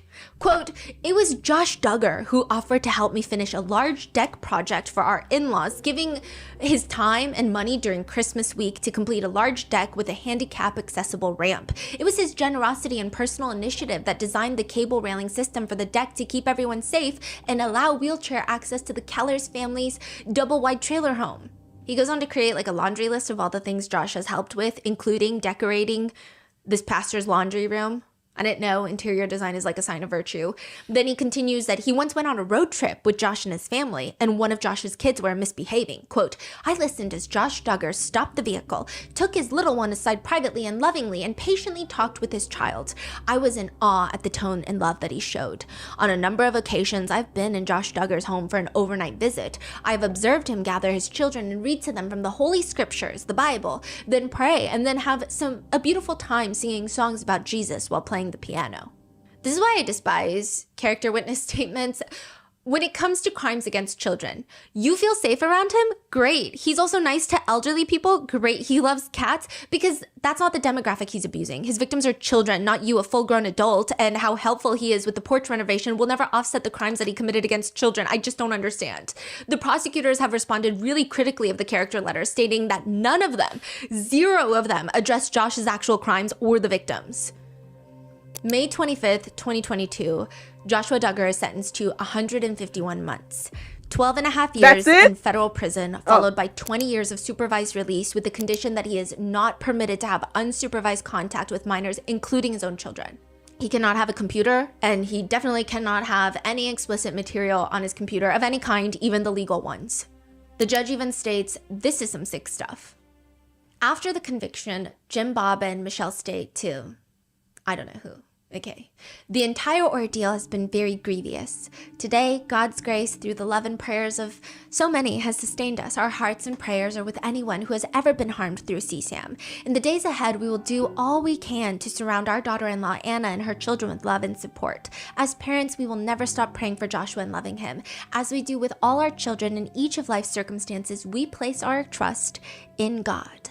Thank you for your prayers." Who are you saying that to? It's blasphemous, okay? A federal agent also says, possessing and viewing CSAM is not a victimless crime. Every time it's downloaded or shared, it perpetuates the trauma and re-victimizes the child. They're all acting like this is some victimless crime. In fact, they're acting like Joshua is the victim of the crime. And all while this is happening, Jim Bob randomly decides to run for the Arkansas State Senate. He announces his run a few weeks before Josh's trial kickstarts, and he says, "Now more than ever, we need a bold voice that is pro-family, pro-business, pro-gun, and pro-life. It's time for conservatives to demand courageous leadership that puts Arkansas families, jobs, and our constitutional liberties first." What in the world is happening? Yeah, he also does his favorite thing that a lot of right-wing politicians and influencers do when they're caught up in actual federal crimes. Cancel culture and the radical left want to keep us from being involved in politics. No, we want that because your son is committing crimes against children. This is actually How's that pro-family or pro-life? He says, "I will not allow the liberal left, social media, or fake news to define me and my family. The liberals scream, 'It's my body,' when they want to end the life of an unborn child, but would gladly force mandatory vaccines upon everyone without hesitation." So you think he ran just to... Nobody knows. Some people think he ran to take the news off of Joshua Duggar. That this is even more shocking that he's running, that it'll diminish the shockability of the trial. Other people think that he just doesn't care about any of his kids. I see. Yeah, I think that he should go stuff his face with the tater tot casserole and stop being such a demonic presence in everybody's lives. But unsurprisingly, he loses. And the Duggar story continues. About 5 weeks before the guilty verdict, Anna Duggar gives birth to their 7th child, Madison. And everyone had hoped that the Duggars would not make the headlines anymore, but they do, with 2 more arrests, all involving children. Between 2021 to 2026, a lot is happening. Even between 2015 to 2026, even more has happened. And I just need to get everybody caught up. Several of the Duggar children have publicly distanced themselves from the church and their parents, the church being the teachings of IBLP, Bill Gothard. Bill Gothard, in my humble opinion, is like certified insane, and I mean zero offense to it. I grew up in a religious house, so I grapple with some level of religious trauma, and I still think that religion is an insanely beautiful thing, and I cast no judgment on anybody who is religious, but Bill Gothard makes my brain melt. He, in my opinion, ran a cult. Perhaps my definition of a cult is different from anybody else, but just from my limited research, I think that he was running a cult. And apparently, Bill Gothard would do this thing where if there is a stain on the carpet, he wanted young women in the church to get on their hands and knees and clean the stains out of the carpets with a rag or a spoon. So someone who used to work at the main church, he thought the stains were the problem, right? So he goes ahead and he cleans the carpet with industrial cleaner to get out all the stains. And like the young women, they would always be complaining because their backs were, aching from all the cleaning the carpet, which rightfully. And so they're so happy. To which, quote, Gothard visited the center and was livid to see no girls cleaning by hand. He ordered the center leadership staff to round some girls up to start cleaning. It was something that Gothard just wanted to see. He didn't care that I would come at night and industrially clean the carpet and get rid of all the stains. He wanted to see girls on their hands and knees scrubbing with rags and spoons. And I think that it was maybe a recruiting tactic. I imagine very specific types of people would walk in with their wives and their children and think, now this is a good God-fearing church. This is the type of example I want to set in my family. Sure. And the Duggar family were very, very close with Bill Gothard, and they followed his teachings quite literally to a T, such as Bill Gothard would state, when a young person listens to rock music, like a rock song, even a Christian rock song, they give Satan a little square in their soul. The soul is depicted like a chessboard, and you give up one of those squares to Satan. He's playing chess with his soul, and we're just trying to survive in this economy. He's also racist, in my opinion, okay? Jesus Christ, nobody is more seasoned desist happy than a religious cult leader, but I feel he is racist, and that's why he hates rock music. His teachings read, to the delinquency of minors, the characteristic offbeat in today's rock music has been traced to the satanic rituals in the jungles of West Africa. It was this type of drum. That's a very racist way to say that black people originated rock music genre. I mean, we've been new. I know that black people are basically the reason why rock and roll, punk, pop. I feel like most popular music literally can be traced back to black people, especially African American. But you don't have to be racist about it, though. But that's like, I'm sorry, but that kind of racism is almost funny because, how can I explain that? Because, like, black people tend to turn everything into a fucking joke. Because, if you ain't gonna laugh about it, it's better to laugh about it and cry about it. Which is why the whole ordeal with Japanese Twitter lately made me laugh a lot. But, that's some wild shit to say. But the thing is, this would piss off racist people who listen to rock music too. Because racist people who listen to rock music don't want to hear that it's coming from black people. Like a double-edged sword. Thanks, but no thanks. Which certain tribe members were specifically trained for in order to open the people to demonic control. You can't listen to rock music, but you also can't be a whore. And Bill Gothard's definition of a whore is showing a shoulder. If any sort of assault or bad thing happens to a woman, it's because a woman was showing a shoulder and leading men astray. But is being pedophile okay with him? That is natural curiosity, my friend. Oh, okay. Just kidding. I'm trying to get another one. Okay, one leader of the IBLP teaching states, the problem is that men have a problem with their eyes. The solution is to avoid eye traps. The shorter the skirt, the more vicious the trap. So the solution, right? If you were to tell me that all men have a problem with their eyes, which is not what I'm saying at all, but if that were the case, then the most logical solution would be to blindfold all men or gouge out their eyes. Yes. That would make more sense in her logic, if that's the real problem. Yes. But instead, she says it's the woman's fault. Oh. They have in the wisdom booklet, which is their teachings, pictures of women wearing various different outfits, and people are forced to ask, can you identify the eye traps in these pictures? What could you do to alter them? Wait, where? I want to see the eye trap. Then the most logical solution would be to blindfold all men or gouge out their eyes. That would make more sense in her logic, if that's the real problem. But instead, she says it's the women's fault. They have in the wisdom booklet, which is their teachings, pictures of women. Okay, let's identify the eye trap.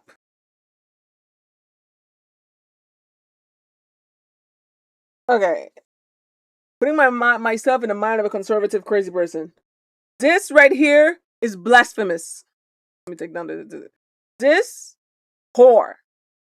Whore. You Jezebel. This is probably sheared. Whore. Is this below the knee or above the knee? Whore.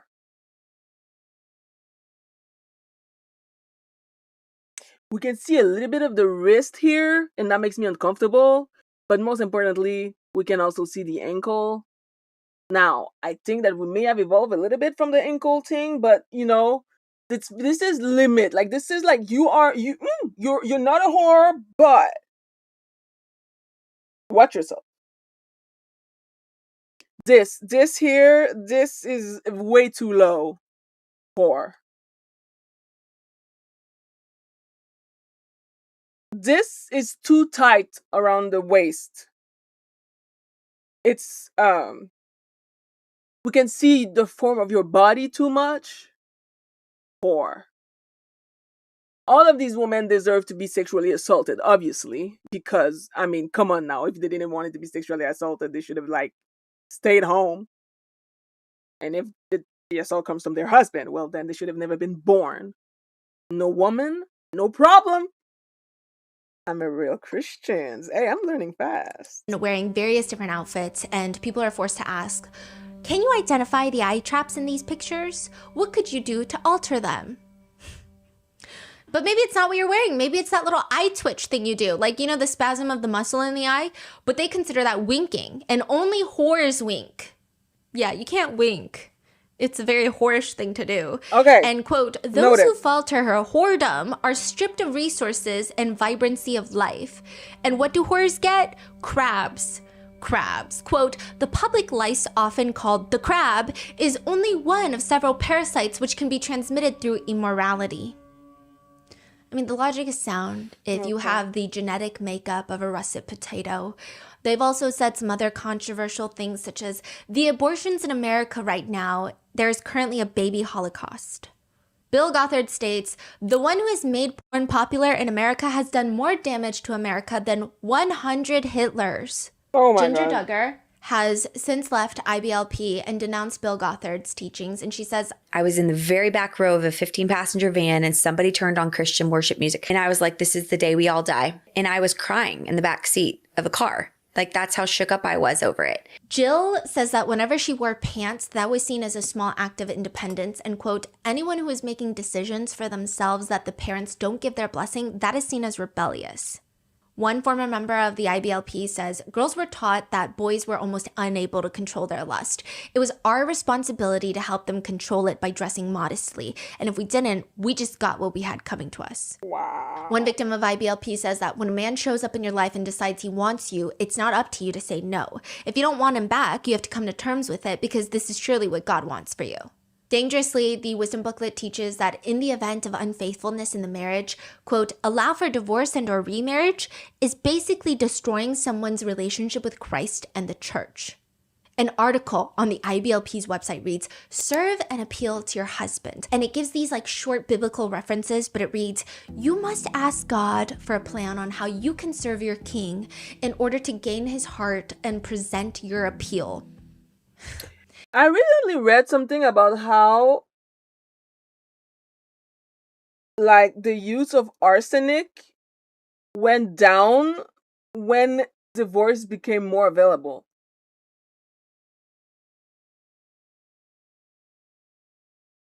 All I'm saying is, Aqua Tofana was a queen, and I worship her. They talk about a woman named Esther from the book. It was from the place of service that Esther was able to make her appeal. As she served the king, she gained his attention. He was now ready to listen to her heart. And whoever is writing this article is a woman, and she writes, "This area is a challenge for me. I tend to serve my children before my husband. To be honest, most of the time I'm so busy that my home becomes like a self-service gas station for everyone, which isn't good. Once again, ask the Lord what you can do to serve your husband as Esther did." Ladies, fast, pray, cry out to the Lord, surrender to him, and serve your husband. Now, the mind-boggling aspect of this is it's written under an article focusing on what to do if your husband is not sorry for having an affair. Oh. Or in IBLP speak, quote, "What can I do if my husband is not repentant over moral failure?"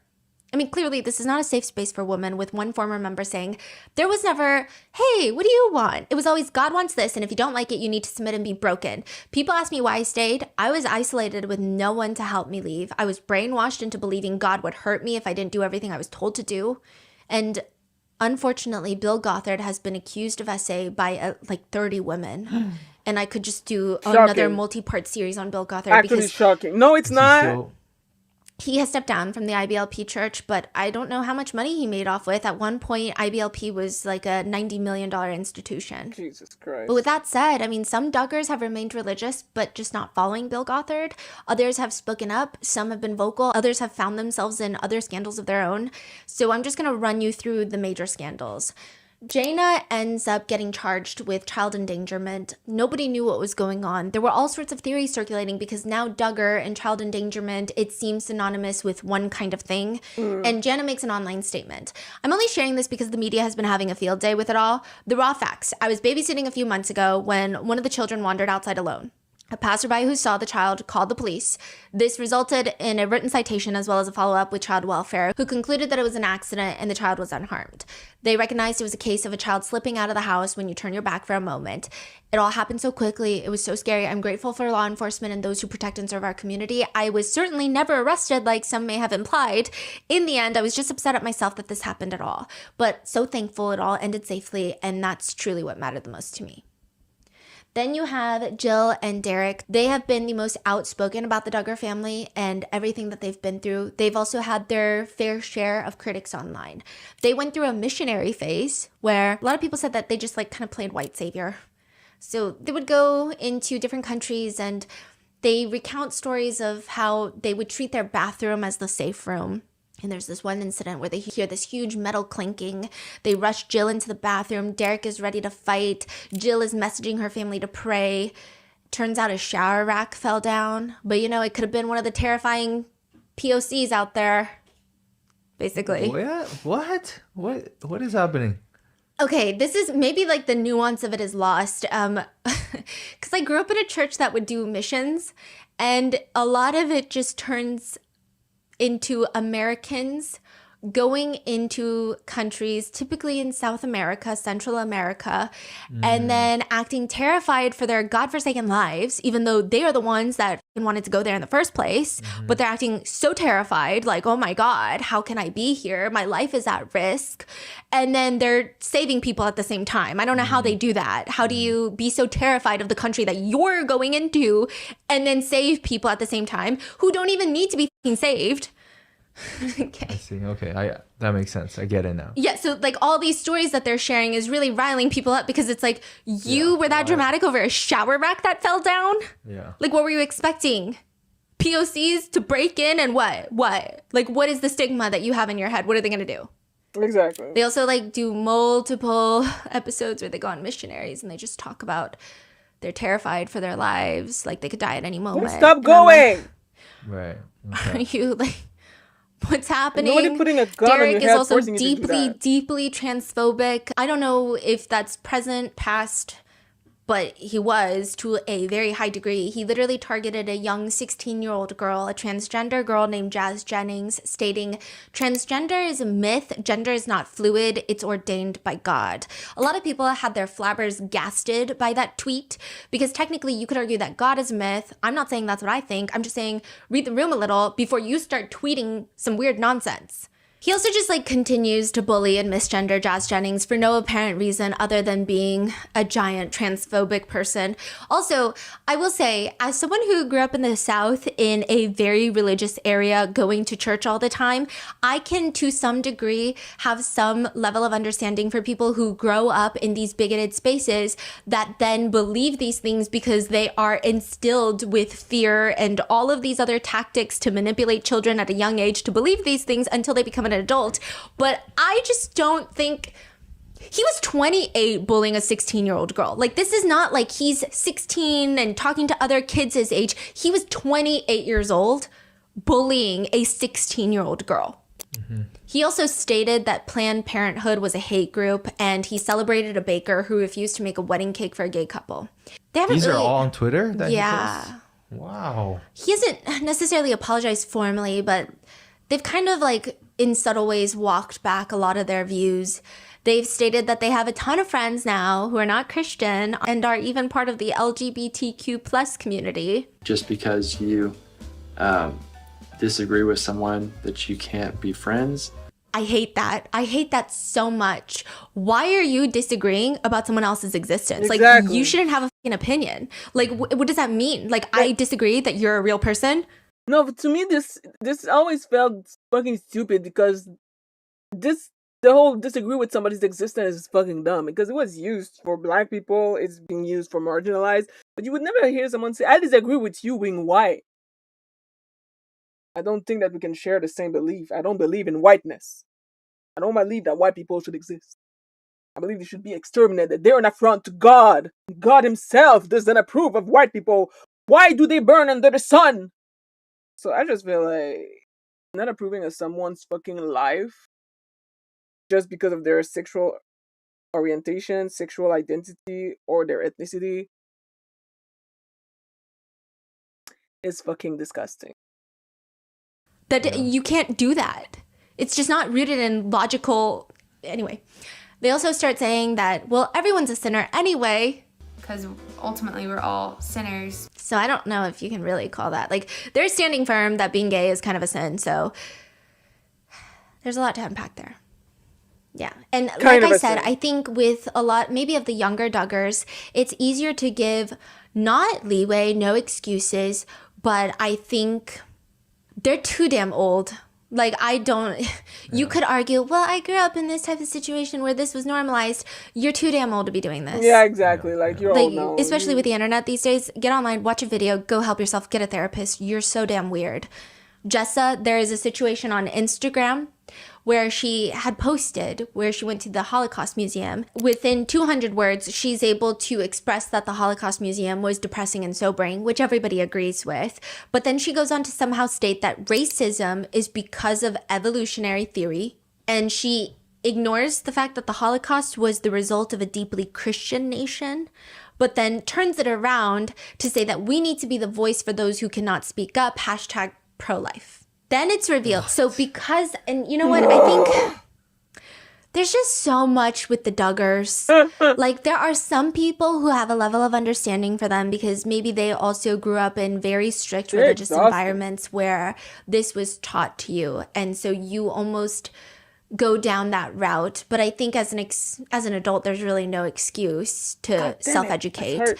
But also, when you are so vocal, you're gonna get thrown back at you. Like, if you're throwing shit at other people, you better expect it's going to get thrown back at you. And this is why this becomes a whole topic. So it is uncovered that Jessa underwent a medical procedure, which is called a DNC. And if you want to be very technical in the medical sense, it is technically an abortion. Jessa and Michelle have made some really offensive comments comparing abortion to the Holocaust, calling it the baby Holocaust. And Jessa has responded online writing, women have DNCs for many reasons, not all of which involve killing a living human being. My baby's heart had stopped beating 3 weeks before I had a DNC. Each person is created in the image of God, Genesis 1:27, and to purposefully destroy a baby in the womb is an affront to the God who created that life. There's a world of a difference between someone dying and someone being killed. To equate one to the other and to a mother grieving the loss of her baby, no less, is severely distasteful. There is a world of a difference between a mortician and a murderer. Even a child understands the difference between the two. Not for me. So a lot of people started dragging her about the DNC, and I mean, I don't know. You could just argue like, oh, should we have come at a woman in her time of grief, of losing a fetus, or she kind of deserved it. I don't know. It's up to you. And then Ginger and her husband Jeremy have come out publicly against Bill Gothard, and they have joined a different denomination in Christianity that some also liken to a cult, with a lot of people believing that Ginger traded in one cult for another. Her husband has also gotten into a little bit of trouble. He is an ex-soccer player with a criminal history. He was drunk and he tried to assault a cop. He was not successful. So the officers were like, you're drunk, get your shit together. And then he grabbed one of the cop's arms in a forceful manner. Oh, wow. He was arrested. But he's now like a pastor. And he says very weird things like, there's a reality show about a family in California or something. And they've got all these kids and whatever. It's a show. But one of the little boys was 5 years old and decided he didn't want to be a boy anymore. But now he really wants to be a girl. And so the parents say, okay, well, if you're a girl, you're a girl. So they go along with it. Well, that is a sign that the child is ruling. The child is. The parents have no discipline over the child or no instruction of what's wrong and right. It's just whatever you feel, you do. And now you've got a child who's barely come to the cognitive understanding of the world the last couple of years, determining that how they were created is wrong. And they're going to redo that. How do you lead as a parent then? He says, quote, biblically mandated discipline has absolutely no physical consequence to the child, and it's to drive the foolishness from them. And it's called abuse in our day. He also goes on to like do a whole weird Instagram video about Kanye's new album, Jesus is King. He says he listened to the whole album and he saw messages from people saying like, oh, well, Jesus would never save Kanye because Kanye is still the same filthy sinner that he's always been, which he believes is wrong because Jesus forgives all. Jedediah, this one right here. Uh-huh. He runs for office in Arkansas State Representatives, 2020 standard platform. He's just like pro-life, pro-gun, pro-religion. In his Vote For Me video, he says, hello, District 89. This is Jed Duggar, running to be your next state representative. I will fight for sound economic policies, push for more tax relief for all Arkansans, and advocate for conservative values. I'm a Christian, and I will stand up for religious liberties. I'm pro-life, and I will be an advocate for the unborn, and I will always defend our Second Amendment. With your prayer, support, and help, I look forward to serving you as a strong conservative voice in Little Rock. They wipe the floor with him. He goes up against a Democrat, Megan Godfrey, and this is like Arkansas is usually the parts they're from are very conservative and mostly Republican. I mean, Megan Godfrey flipped her seat Democratic. And I think it was like 20 years that a Republican held that seat. She flipped it for the first time in 20 years. Yeah. Wow. How And so? She's just really good. fucking competent. She's like a PhD. She has a master's degree. I think she was a teacher. She just knows what she's talking about. And you know what he does to this accomplished woman? Uh-huh. He calls her liberal princess, and he starts doing all these ads of like, are we really going to vote for liberal princess over here? And then so the Democrats are like, hey, bunk bed Jed, why don't you shut the fuck up? So they call him bunk bed Jed because as he's running for office, he's still sharing a bunk bed with his brother. Bruh. Jeremiah? I don't know if it was Jeremiah, but it was somebody. What? Yeah. Bruh. And he knows nothing about anything. It's like empty up here. So, yeah. And then in 2026, like a few months ago, Anna Duggar has finally come back online. So she was largely gone from the public eye after Joshua Duggar's arrest and conviction later in 2022. She is now breeding golden retrievers in her backyard and posting on social media again. Netizens don't really know how to feel about her. Some people think, again, you're too damn old to be doing this and you have children. And I will say it is always a parent and not a mom, and like I think it's always thrust upon the mom, but it is also a dad's duty. It is always a parent's duty to protect their own children. So that type of criticism I think is warranted. But some people are just conflicted on whether they despise or not Anna Duggar. One comment reads, I just think this is all around sad. Maybe even a bit tragic in regards to Anna. Like she married this guy so young, and I remember the courting and early marriage stuff, and she was just so happy, and it was cringy and culty and weird. But there she was marrying into fundamentalist Christian royalty and getting away from her family. She was like really all in on this. She believed in this. She was excited for this. And the only time these girls get to feel special in their lives is when they court, marry, and have babies. Yeah. And now what does she have to show for it? What can she do, choking on the Kool-Aid as much as she is? Now, with all these kids, she is utterly and helplessly dependent on the Duggars. When you're that brainwashed, there's no moment when the penny drops and you're free. Freedom can also suck. It's unfamiliar, scary, and expensive. Children. People also believe the Duggars will do everything they can to make her stay. They'll put so much pressure on her until she's metaphorically pinned to the ground and paralyzed by the crush. Anna is responsible for protecting her children, but tragically means something different to her than to us. It's likely Anna believes it is her fault for not being joyfully available, and that at least with the Duggar Empire's help, she can clothe and feed her children. And even when Joshua Duggar comes out, he will not be able to have unsupervised visits with any minor children, including his own. We don't know if that's why she's staying or if she genuinely just still loves Joshua Duggar after. I mean, when he comes out, none of them will be minors. No, they will. So she gave birth to Madison during the trial. Yeah. Oh. How long he gets? 13 years? 12. 12. Oh, that's right. Yeah. 12 and a half. Wow, that is actually crazy. Yeah. And then it happens again. March 18th, 2026. Joseph Duggar is arrested. And everybody loses their mind. Like, I think, in 2015 when this was happening with Joshua Duggar, and then later in 2021, I think most of this news, it did become mainstream news, but it really stayed within this Duggar universe of people who religiously followed the Duggars, and I don't mean that pun intended. But with this 2026 arrest, people are starting to feel like, okay, there is like something very nefarious happening, maybe not even just in this family, but in the IBLP. Like, people need to look into everything. Yep. The charges stem from events that allegedly happened in 2020.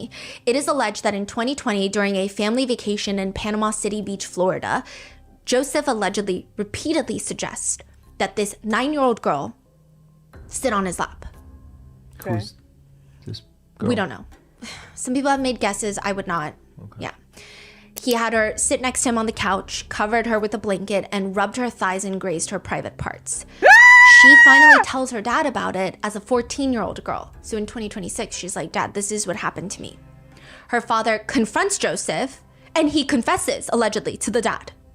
And this is when the dad calls the police. The police are like, call Joseph again and have him admit it while we're listening.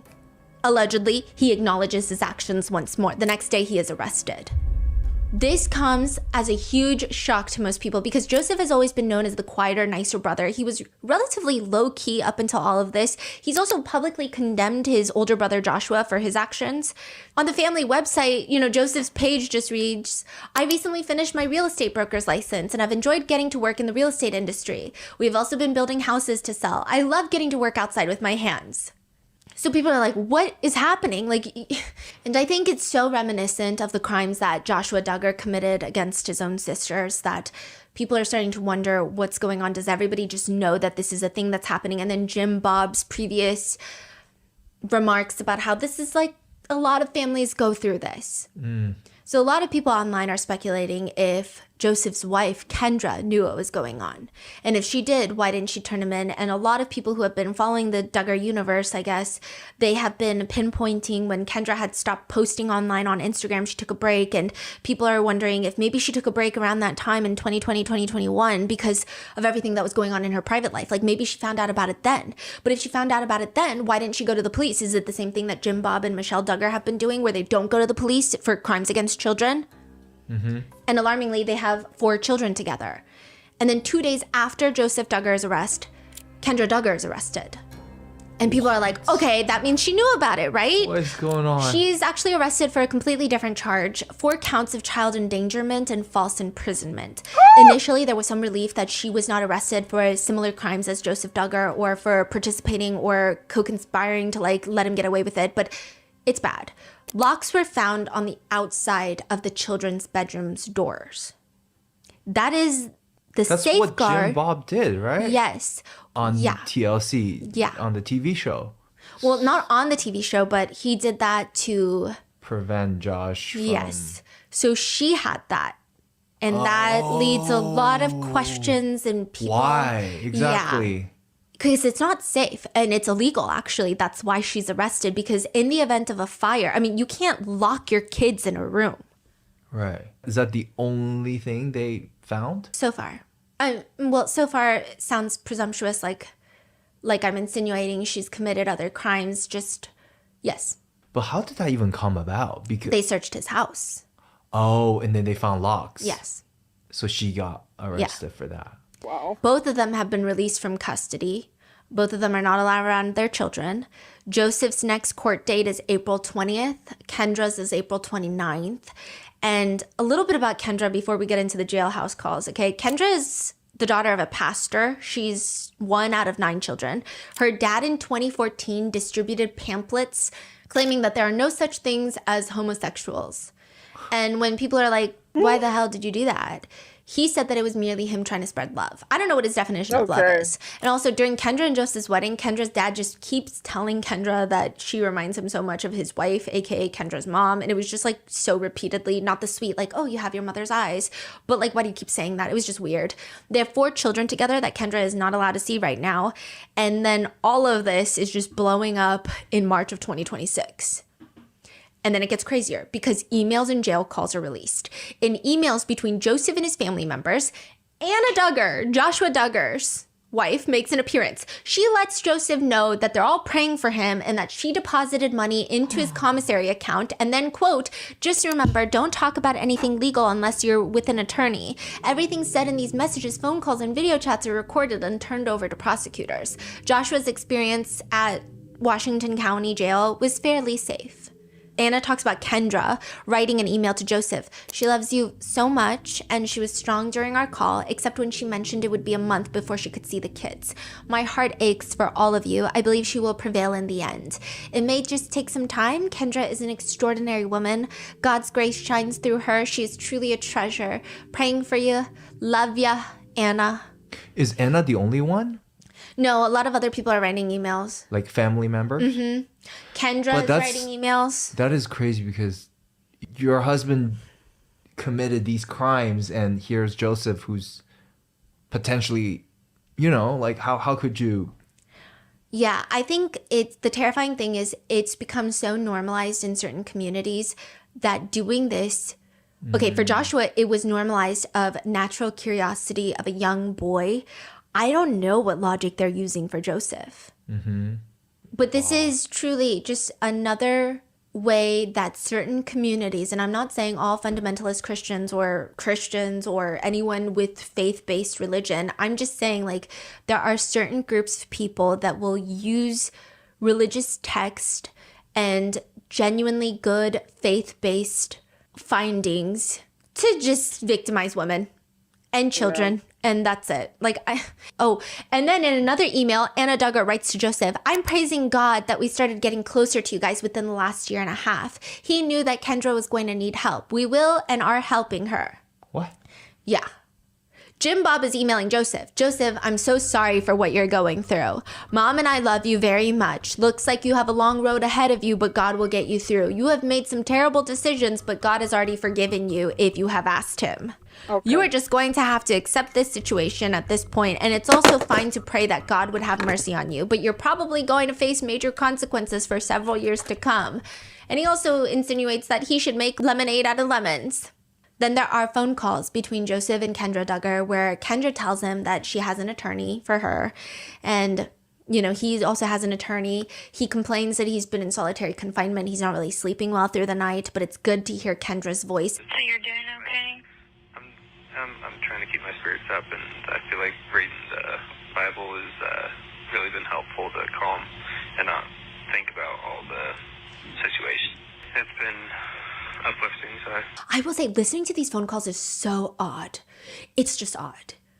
Is it just feels illegal to hear that? No, it's just the way they talk. Okay, so first of all, I can't imagine anyone talking to their spouse who has been charged with a crime like that in the way that Kendra is talking to Joseph. And it feels so distant and formal. You think that's how they usually talk? I think so. He is giving her religious advice. And she's like, praise the Lord. And I'm like, what the fuck is happening, everyone? Yeah. What is he saying? He's like how he's reading Psalms and it's really getting him through. They have like a light moment where they talk about how Kendra mentions multiple times that she can't eat. She can't stomach anything. Everyone is worried about her because she can't eat and she needs energy, but like she just can't eat and she's frail and she's weak, right?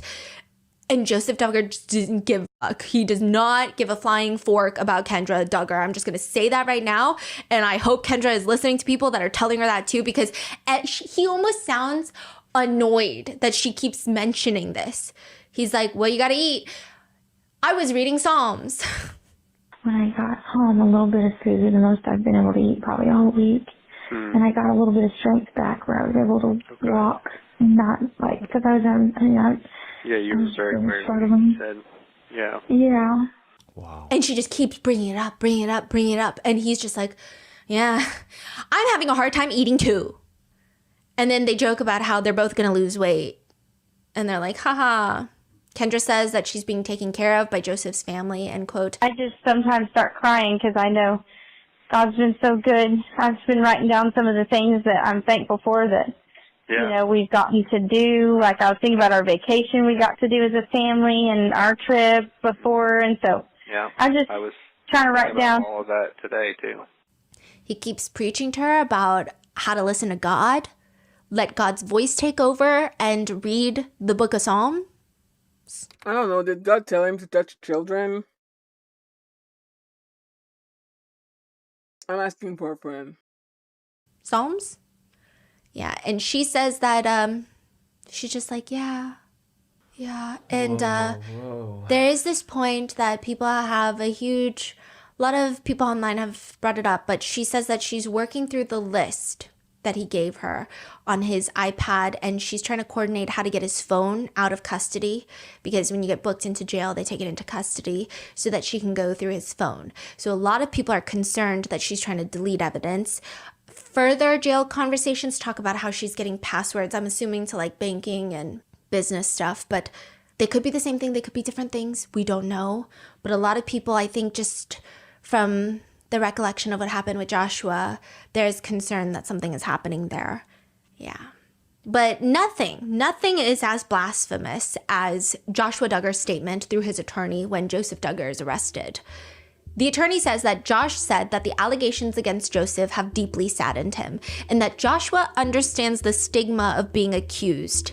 He lives with the painful reality of how false accusations can destroy a life. He understands how the targeting of a person for publicity can twist the truth into sensationalized fiction. Calm down. You were not that famous. You were not targeted. And that is currently where we are with the Duggars. We're waiting for their court dates later in this month. We're just going to see where we go from there. It could be really, really bad, right? Yeah. Probably.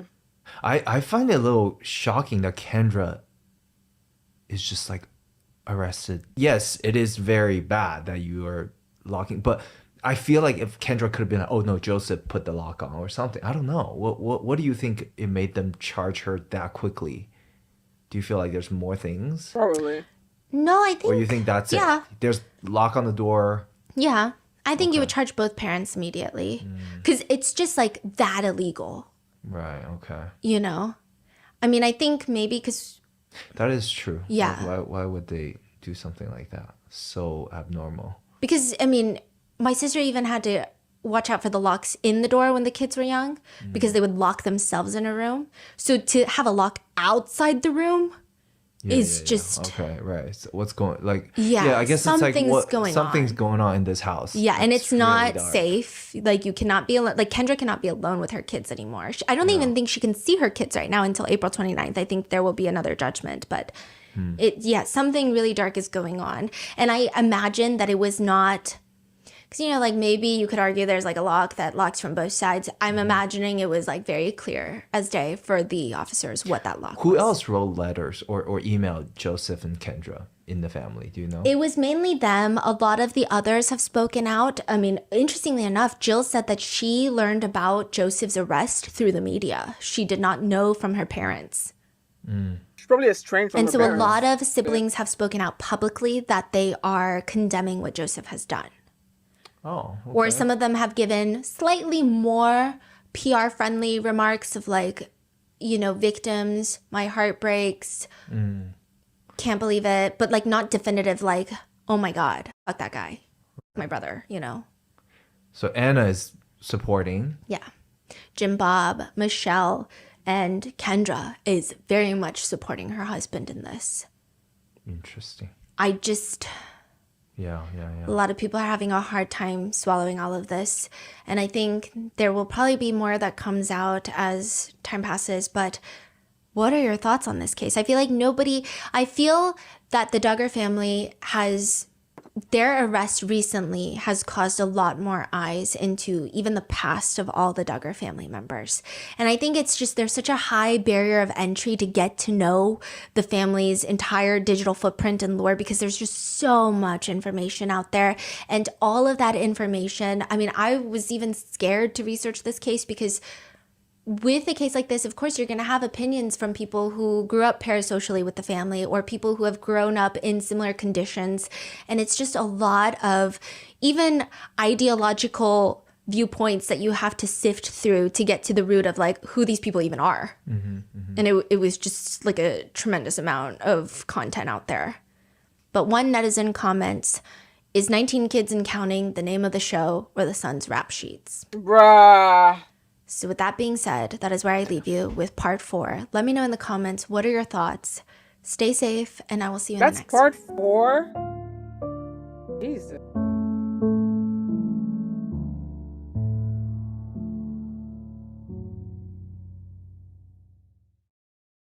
That's crazy.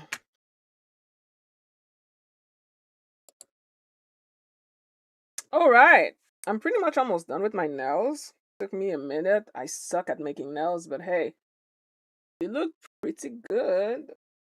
I need to moisturize my hand, but I just need to make these nails shorter because I love short nails. And then I'm gonna be done. Woo! Bada bing, bada boo. If you really want to know what somebody is into, you follow them at night. You do not follow them throughout the day, because during the day, we're all doing things that we don't really want to do, but we kind of have to do. We're going to work, we're going to school, we're running errands. But at night, that's usually when someone makes a choice. Regardless of sleep, the fact that it's dark outside, I'm gonna go outside and I'm gonna do this thing. And taxi drivers are the ones that get to see all of us in our dirty little glory. One taxi driver says, "You're awake when the world is asleep. It changes how you see things." The night shifts. Okay, a lot of taxi drivers have stated during the night, people are more open to sharing things about themselves that they probably wouldn't during the day. Maybe because it's dark in the car and they feel the need to fill the silence all of a sudden, and you just see weird things. One taxi driver said the strangest incident that he had was, this guy gets into the back. He makes eye contact through the rearview mirror. He's got this pent-up energy, like something big is about to happen. Where to?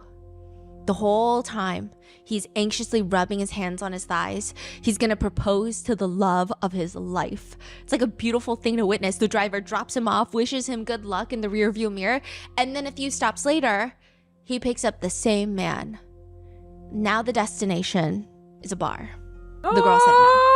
Same person, same night, 2 very different car rides. Damn. Taxi drivers, they just know way too much about people. Not in like the psychic way, but the observational way, which I think is arguably a lot creepier. Another one, the same taxi driver had a woman get into the back of his car. Quote, she silently cried the whole time in the back. Completely silent the whole ride. And then just says, "Thank you for not asking anything." And then walked away. She told him, thank you for not asking her if she's okay while she's falling apart in the back of his car. One finance executive is picked up and he confesses to the taxi driver at 2 a.m. that this is his very first conversation in months. He doesn't talk to his wife. He doesn't talk to his kids. He has no friends. The only people that he talks to are people at work, and it's mainly through emails. And taxis all have a very specific smell at 2 a.m. It's usually people going out in the middle of the night, and for some odd reason, they spray a lot more perfume and cologne at night. Maybe it's because they haven't showered all day and they're still headed out, or maybe because they're meeting someone who's gonna be able to smell them. It's that mixed with the sanitizing scent of the seats. That's the smell. Except one particular taxi driver in South Korea. He's on his night shift when the door opens. beautiful 20-year-old woman gets in with 2 giant takeout bags of fried chicken, 2 heavy bags of fried chicken. He can smell it. The entire taxi cab suddenly smells like fried chicken now. She gets into the car, and the driver is trying his best not to stare at her chest in the rearview mirror, but it's just, she's wearing a very unusually low-cut shirt considering how cold it is outside, and it's also the middle of the night, and she's got 2 bags of fried chicken. And he's picking her up from a local motel.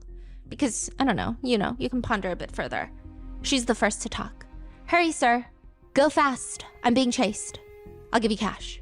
And she's like, "Go, go, go." So out of just pure instinct, he's stepping on the gas and she's leaning back, taking a deep breath of what looks like $100 worth of fried chicken. And then she starts taking a picture. She's almost smirking while she's typing something out on her phone. And the whole reason that this is odd is because the driver's on high alert. He's looking for whoever could be potentially chasing this young woman in the middle of the night. Like, what happens if they catch up? But also, the fried chicken smell is very distracting. And she said someone is chasing them. But suddenly her demeanor is very relaxed in the back of the car, as if she's just getting a ride to a local coffee shop at 2 p.m., not 2 a.m. Everything about this ride, even though it's not one of the most outwardly outrageous rides that he's had recently, everything about this ride makes him uncomfortable. He can't stop thinking about it, to the point where he starts coming up with these random ideas of why she was in a rush, but not really. He comes up with this idea, maybe she wanted him to take her seriously and rush her home so that she could eat the fried chicken before it got cold. But if she had just said that, then he wouldn't have taken her seriously. So like, maybe she just said, "Someone's chasing me." He's like thinking of all these weird scenarios until he turns on the news one day and he realizes the woman that he picked up that night is the motel serial killer, the newest female serial killer of South Korea. The one that netizens have said is too pretty to go to jail.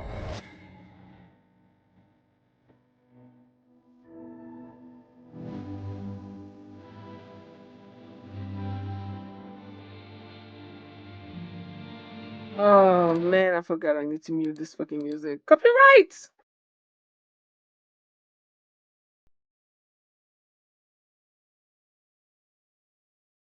I'd like to thank today's sponsors who have made it possible for Rotten Mango to support NAMI National, also known as the National Alliance on Mental Illness. NAMI is the nation's largest mental health organization dedicated to improving the lives of individuals. This episode's partnerships have also made it possible to support Rotten Mango's growing team, and we'd also like to thank you guys for your continued support. As always, full show notes are available at rottenmangopodcast.com.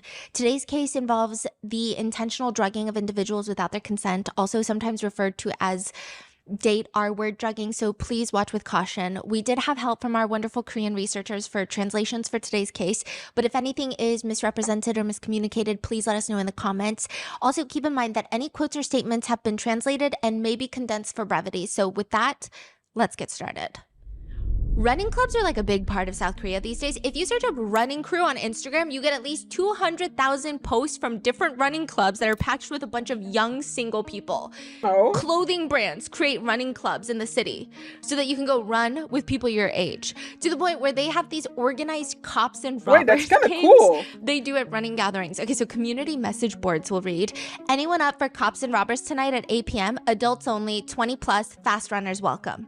Like what? It's a game? Yeah, so half the people are cops, the other half are robbers, and you just chase each other in the park, and it's a bunch of like 25-year-olds chasing other 25-year-olds that they just met. That's so This is like a weird. Korean game? Yeah, and it's like normal people go, because I think when you think of a message board like that, maybe in the States, it sounds like not a lot of normal people will go, and you'd be kind of scared. Yeah. Yeah, but just lots of normal young people go because it's so hard to meet people these days. And Korea, there's also this like contextual nuance of usually when you meet people in a serious setting, everyone wants to know your age, your income, what you do for a living, who your parents are. And it's a very strict society of who you know is what you are. No, I'm sorry. This is amazing. Like, that's actually such a good idea. Shit, I don't even like to go outside. And I might go to a thing like this. Just because, like, it would allow me to finally go outside and touch some grass. And I'm an introvert. But I feel like that's actually very interesting. And so this running club, nobody asks what your job is. You just be chasing people. It will be 14 degrees outside, and there will be gatherings of people in their 20s and 30s outside at the park, and it looks like some sort of corporate initiation. But they're just here to play tag in the freezing cold. It's just, are you a cop? Are you a runner? Start running. That's how younger people in South Korea will meet people these days. Or you could make it easier and just go to a hunting bar. A hunting bar is a bar specifically set up in Korea for singles to approach strangers and try to start dates. It's set up so there's a bunch of tables all circling a dance floor, and singles will walk from table to table asking if they can join them. So sometimes you'll have like a full table of women, and then a group of men will want to join their table, or tables of men and groups of women will come up and want to join their table. That's cool. Yeah, it's set up so singles are encouraged, and it's very normal to go from table to table. So it's not like, oh, you need to know all these people to make friends at the bar. I mean, bro, this is actually like generally a good idea. Like, obviously, you're always gonna have some hiccup in here and there, but I feel like, because especially if it's free, you get to meet people for free and get your daily exercise. You don't have to pay some subscription. Like, that's generally a good idea. I am good to be. I feel like it's, in a way, it's not surprised that it's coming out of South Korea because, South Korea, because their birth rate is in the gutter right now. I think it's the lowest in the world in developed countries, so they need shit like this bad. Like Tinder in real life. Yeah, it's like speed dating in real life. It's weird. I want to mention that there's a good reason for that, because I'm not blaming the South Korean woman. I praise the 4B movement. Yeah. And then sometimes they'll pay for the drinks. Sometimes they'll get drunk, and then maybe they'll go to a second part for like the second half of the show, I guess. They'll go to a separate bar or a separate club. The hunting bar is specifically to meet people. But because you're meeting complete strangers, it is hard to vouch for everybody. Sometimes you meet someone at a hunting bar and you meet them outside for a secondary date. And maybe it's without the beer all of a sudden or the dim lights, and they're just like a little weird. Exactly. I don't have enough friends in the city. All my friends are not in the city, and I also lost touch with a lot of them during my depression.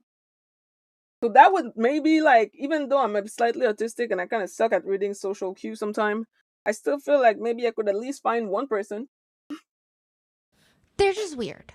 As dramatically as possible, it's like this tiny little part of Seoul is cursed. There's a group of guys. They don't know each other. They're not friends. They don't work at the same place, but they've all been to the local hunting bars. And after that, they've all been on some of the worst dates imaginable. I mean, in the grand scheme of things, is this the worst thing to happen to a man? No. But these dates, they've just been so bizarrely odd. It's not even like your typical, we just didn't mesh well and it was a waste of time. It's like, this is very uncomfortable. I am contemplating the idea of never dating again, because the idea of going on another date after this makes them want to dry heave. Let's start with Adam. These are all fake names because these people have all maintained anonymity, even in Korean. So Adam meets up with a 22-year-old woman. He ends up spending $213 on a single date, which is fine. But she never said thank you, not even one time.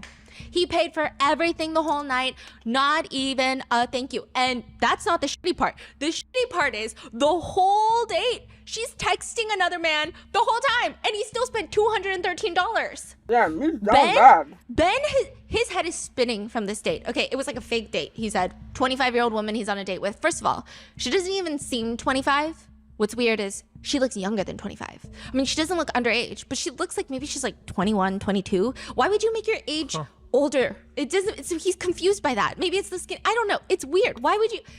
He doesn't get it. But the whole date feels like a prolonged game of two truths and a lie. Every question he asks, she'd just be making up stuff on the spot, and he can tell. And he's so confused why. And it's stuff that it doesn't make sense that she would lie. He asks her, how tall are you? I mean, the evidence is right there. It's hard to lie about how tall you are when you're standing right in front of that person. And it's clear that she's perhaps 5'7", maybe even pushing 5'8". And in Korea, a woman being taller is a good thing. She's like, I'm 5'4". He's like, no, the fuck you're not. I'm so confused. He's just confused. Oh, but like the woman's not taller than the guy, you're saying? Yeah, she's yeah. just like a tall, okay. She's a tall woman. And that's usually seen as a very positive thing in Korea to be tall. It's almost model-esque, right? Yeah. But she's lying and saying she's 5'4" for genuinely no reason at all. And he's standing right there. He's like, I see you. I can see how tall you are. And I know you're not 5'4". I don't understand. She's just blatantly telling so many lies with so many inexplicable inconsistencies. Even a toddler would think that she's a pathological liar. And she's so straight-faced with it, he can't even call her out. Also, she doesn't pay for a single thing. She orders the most expensive items on the menu. And she doesn't finish any of the food that she's eating before she just ravages more food by asking the waiter to get another plate of this. She's adding on to the order throughout the date, even though she's not even done eating. Not once does she say thank you, but the oddest thing is, quote, despite all of this, she came to the date in extremely revealing clothing on a bitterly cold day. Like her entire chest is out. And he tells her multiple times, like, oh, zip your jacket up because we're about to go outside and the wind is so cold. You should zip up your jacket. Eventually, he's getting 답답해. It's like, that's so frustrating. Like, just watching you makes me cold. So he reaches over and just zips up his jacket himself because he's like, lady, think for a second. You're about to get sick. And she irritably unzips it all the way down so her cleavage is back out and just glares at him. And he's like, I thought I was being a gentleman trying to make sure that you're not getting sick. I'm so confused. Then another guy, choice. Ethan, he meets a girl at the club. They start texting and she tells him in a romantic way, I want to see the beach. They plan a day trip to a local beach. While they're there, she says she has no money. And he's like, then why'd you come to the beach, bitch? Okay? It's fine. He pays for all the food, all the beverages while they're there, which is fine. But she's ordering ungodly amounts of food. And then when they go to the convenience store to grab waters and coffee, she starts adding in like regular house things that she wants, like a little detergent, vitamins, feminine hygiene items, lip balms, face masks, skincare, just random things that has nothing to do with Ethan, and then just forces him to pay for it. Okay. But I guess Ethan is still really into her because he still meets up with her one more time after this god-awful beach trip. She comes over to his house for dinner, and when she leaves, he realizes 2 things in his house are missing. A baseball hat, like a cap, and a Starbucks gift card with $33 on there. So she's a liar and a thief. So he texts her. He's like, did you maybe accidentally take my $33 Starbucks gift card and my hat? And she blocks him. Then a guy named Kang, he goes on a date with a girl on White Day. These are all very relevant stories, okay? He goes on a date on White Day. Holiday where men give candy to women. It's like Valentine's Day. Okay. But White Day, right? And they meet in front of the Women's University station, the train station. They grab coffee, and the whole time she's like randomly pouring her heart out about how difficult her childhood upbringing has been. It's a little bit jarring because they just met and she's almost in tears about how abusive her father is. And he does feel bad, but also he doesn't really know how to respond because it's out of the blue. So he's like, there. He's trying to comfort her, but also like, I want to go. He tries to maneuver the situation so he can leave, and it seems like she catches on because she starts coughing and banging on her chest, and she's like dramatically grabbing onto him, coughing. He's trying to run away from the date? Yeah, he's like, are you okay? My chest, it feels tight. He takes her to a nearby clinic. He's contemplating leaving her at the clinic, but he's like, oh, God, I just feel bad. I guess I'll just stay. So he wastes his time waiting around for her to be seen by the doctor, and then she's crying about how miserable her life is. He then takes her to the pharmacy to pay for her prescription, which sounds really romantic in America because a prescription is like $10 trillion without insurance. In Korea, it's like a few dollars. Okay, so he's trying to pay for the $3 medicine, and she's boom, vitamins, tampons, herbal drinks, lip balm. And he's like, I'm not paying for that. I'm not paying for $67 worth of shenanigans. I'm just trying to pay for your $3 medication. And she's like, well, I need these to feel better too. He's so thrown off. He says, no, I'm just paying for the prescription. She's pissed. She storms off. He's left confused, but also she did take the $3 prescription that he paid for, and he stormed out of there like he's the problem. Another guy named Frank, super relevant, I'm telling you, okay? Goes to a restaurant date, South Korea. How many guys are there? So many guys, okay? And they're all coming out and they're like, let me tell you, okay?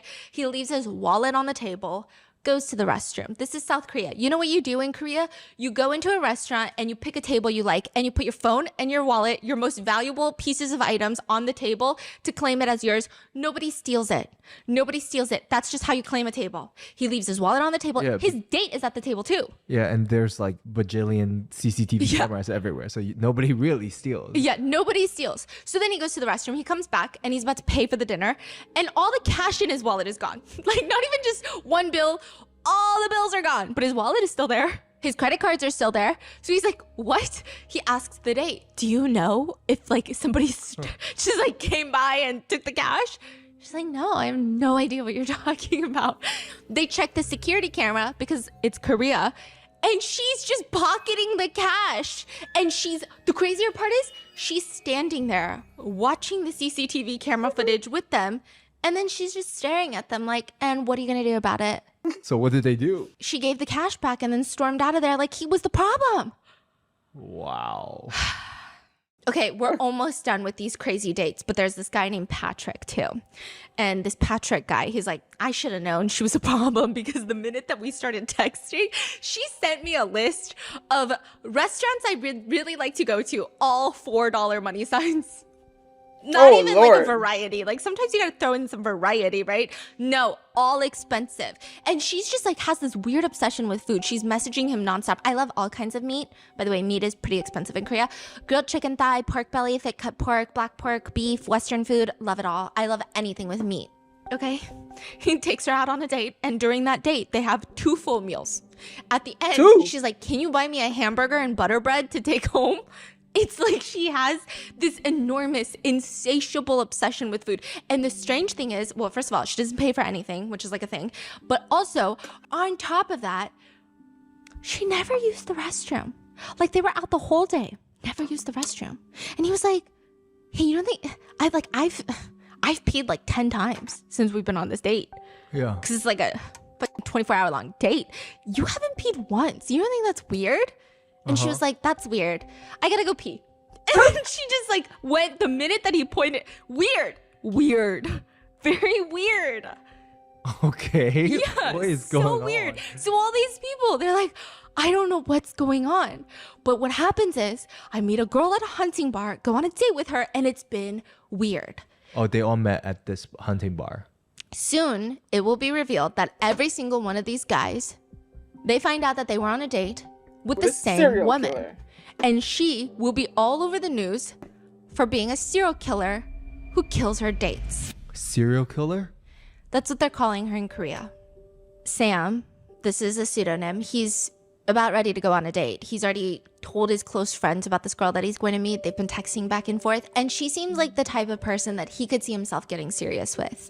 He's at the age where he's thinking about getting married. He's been saving every single month to open up his own restaurant. He's a chef, and he's really nervous about this date. He gets on ChatGPT and he looks up, can you suggest what to say on a blind date? His date is also on ChatGPT right before the date, asking questions. Her searches include, what is a lethal overdose of sleeping pills? If you take sleeping pills with alcohol, can you die? And she's taking notes in her journal with each date. This dose doesn't even kill them. They wake up and become even more of a nuisance to me. It's so crazy that we've entered the ChatGPT era. Yeah. Like every case now, like we constantly talk about AI and ChatGPT. Yeah, they're all searching some bizarre things on ChatGPT. Now, motels in Korea are not the same as the United States. I feel like the word motel has a very strong connotation with either affordable place to stay for the night or usually a place where scary things can happen just because of the way the buildings were set up and the locations. Korean motels are very different in the sense that they're everywhere. If you're on a street with karaoke bars and clubs, there's going to be a lot of motels. So it's used by a lot of passerbys, so business travelers, but also couples who still live with their parents. Because in Korea, you stay with your parents for quite a bit of time before you get married. So it's not like you just go out and live on your own where you can invite your boyfriend or your girlfriend over and do things you would do in a loving, consensual adult relationship. So couples will go to motels. Or couples who have just met each other and don't know each other's names and just want to have a good one-night stand, they'll go to a motel. But motels are also used by friends. A lot of friends, if they have a gathering of 10 friends who want to get drunk and play drinking games, but they don't want to go to an establishment and pay money for food and service charge and tip and this and that, they'll rent a motel room and just hang out in the motel room as if it's like a friend's house. Oh. Usually a younger crowd, because maybe smart. their apartments, they still live with their parents, or it's not enough space. So they'll just rent a cheap motel room. It's not unusual, and it certainly doesn't have the seedier connotation maybe American motels have. But the police, they walk into this cramped motel room. There is a man on the bed, laying on his side. He's rigid, and he's dead. Motel staff are hiding behind the motel entry room. We saw him because we were trying to see if the room was ready for checking out, and we saw that there was like stuff in his nose. We think he's dead. The police are glancing around. There's nothing particularly alarming about the room. There's no signs of evident trauma. It doesn't appear that he passed with the sign of a struggle. There's no external injuries. This is not a self-exit. There's no gunshot wounds, stab wounds, no strangulation marks. There is, however, they're looking closely with their flashlight. There's small amounts of vomit in the mouth, airways. It looks like there's some swelling. There's some sort of congestion. That's about the only thing they can find. And that and his phone and a bottle on the nightstand. They're like, what is that? It's a bottle of hangover medication. It's like a detox drink that you consume if you want to avoid being hungover the next day. You can buy it at like the corner store. It's not really effective. Maybe it's more so the placebo. I'm sure it's got lots of electrolytes, so it hydrates you a little bit better than water, but it's nothing that serious. I mean, nothing that would cause him to have some sort of medical reaction, that's for sure. Has his phone been checked? There is an unopened message on this man's phone, and it's a very lengthy message, and it's from a girl. It reads, oh, so I suddenly got my period and I felt like I couldn't fall asleep in the motel room, so I decided to go home. And you had given me that wad of cash earlier for the taxi fare, which, by the way, our photo booth pictures were folded inside of it. I'll give that back to you next time we meet. Anyway, thanks for giving me the money for the cab so I wouldn't be cold getting home. Oh, and also, you ordered fried chicken using my phone, and we were watching a movie when your eyes glazed over and you suddenly fell asleep. I don't know if you remember, but when the food was about to arrive, I tried to wake you up a little bit and you wanted to go back to sleep again. I told you not to sleep, but you seemed tired and kept wanting to sleep. So I asked you what to do about the fried chicken, and you said to eat it all by myself and just to take it home. So since eating in the motel room alone while you're sleeping seemed lonely, I thought I would just take it back home and eat it at home before work. I packed it all up and left. It just felt lonely eating alone while you were asleep. Next time, let's just go out to eat together. That sounds very goofy. Like, yeah. It's like a confession note almost. Yeah, you don't have to be an investigator to think that this is weird. Usually people don't say things like, well, A happened, so then you said B, and remember how I said C, and now this is D, and now E, and so thanks. You just say, hey, thanks for the night. Yeah. This looks like meeting notes or a cover your ass email after a meeting where you told everyone you knew something was not a good idea if they kept doing that, and they kept doing that anyway. That's what it sounds like. But then there's another message. A picture from inside the taxi. So it's like a girl is sitting in the back of the taxi taking a picture with the words, I'm in the taxi heading home. I know you got the room because you wanted to hang out together, but like I said, I happen to be on the period, so a lot of stomach cramps. And I had no pads. Then you gave me the wad of cash for the taxi and treated me to food, so thank you. Just weird. Yeah. The police are like, who was in the motel room with him?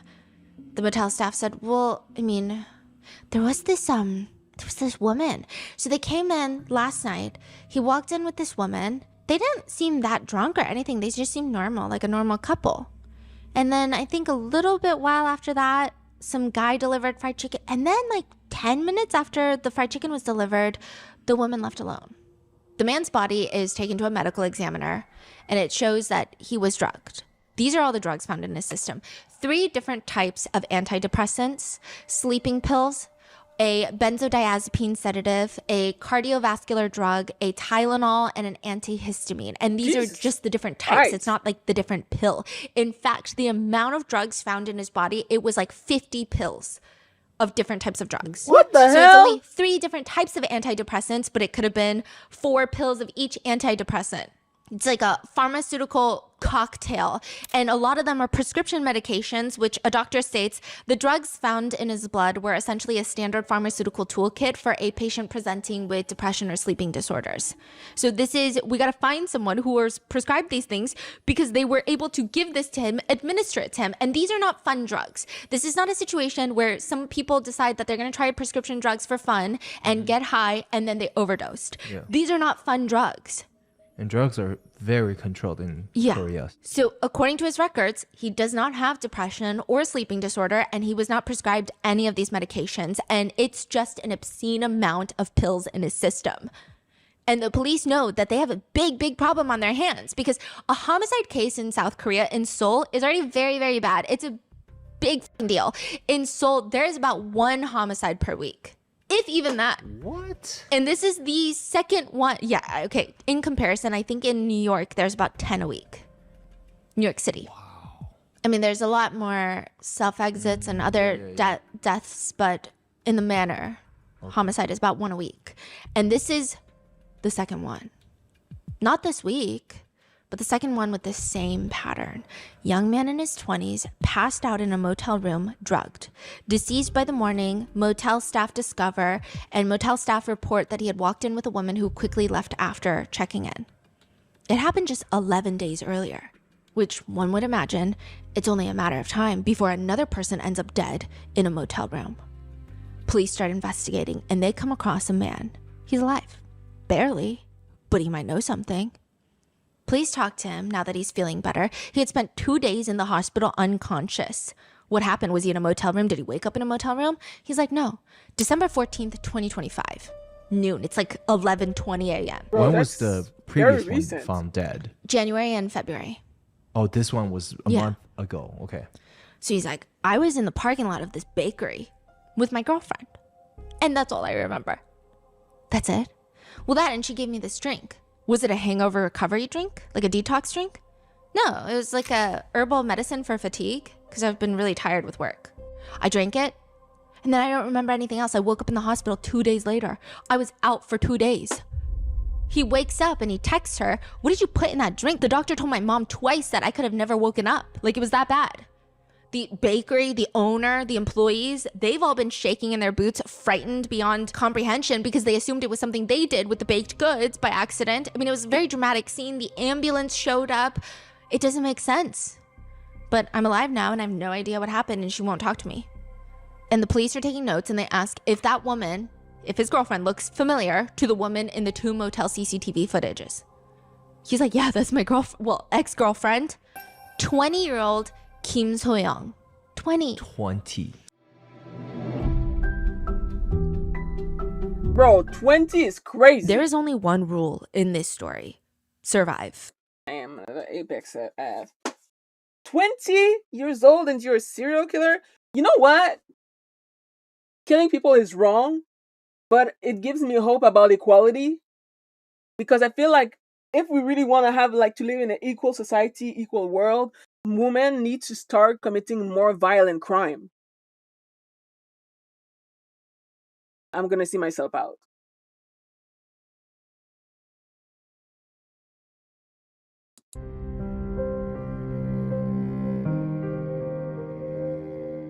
And she's not a hard woman to find. In fact, she's not even hiding. Police arrest her at her house, and just 30 minutes before her arrest, she had just posted another selfie on Instagram.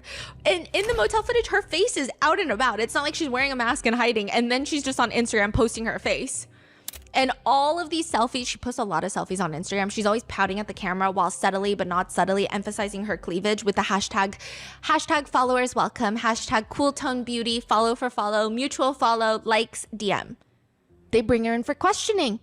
And she innocently tells them, I didn't know they died. I didn't think it was that dangerous because I also take these meds myself. They're like, well, why would you give them meds that they're not prescribed?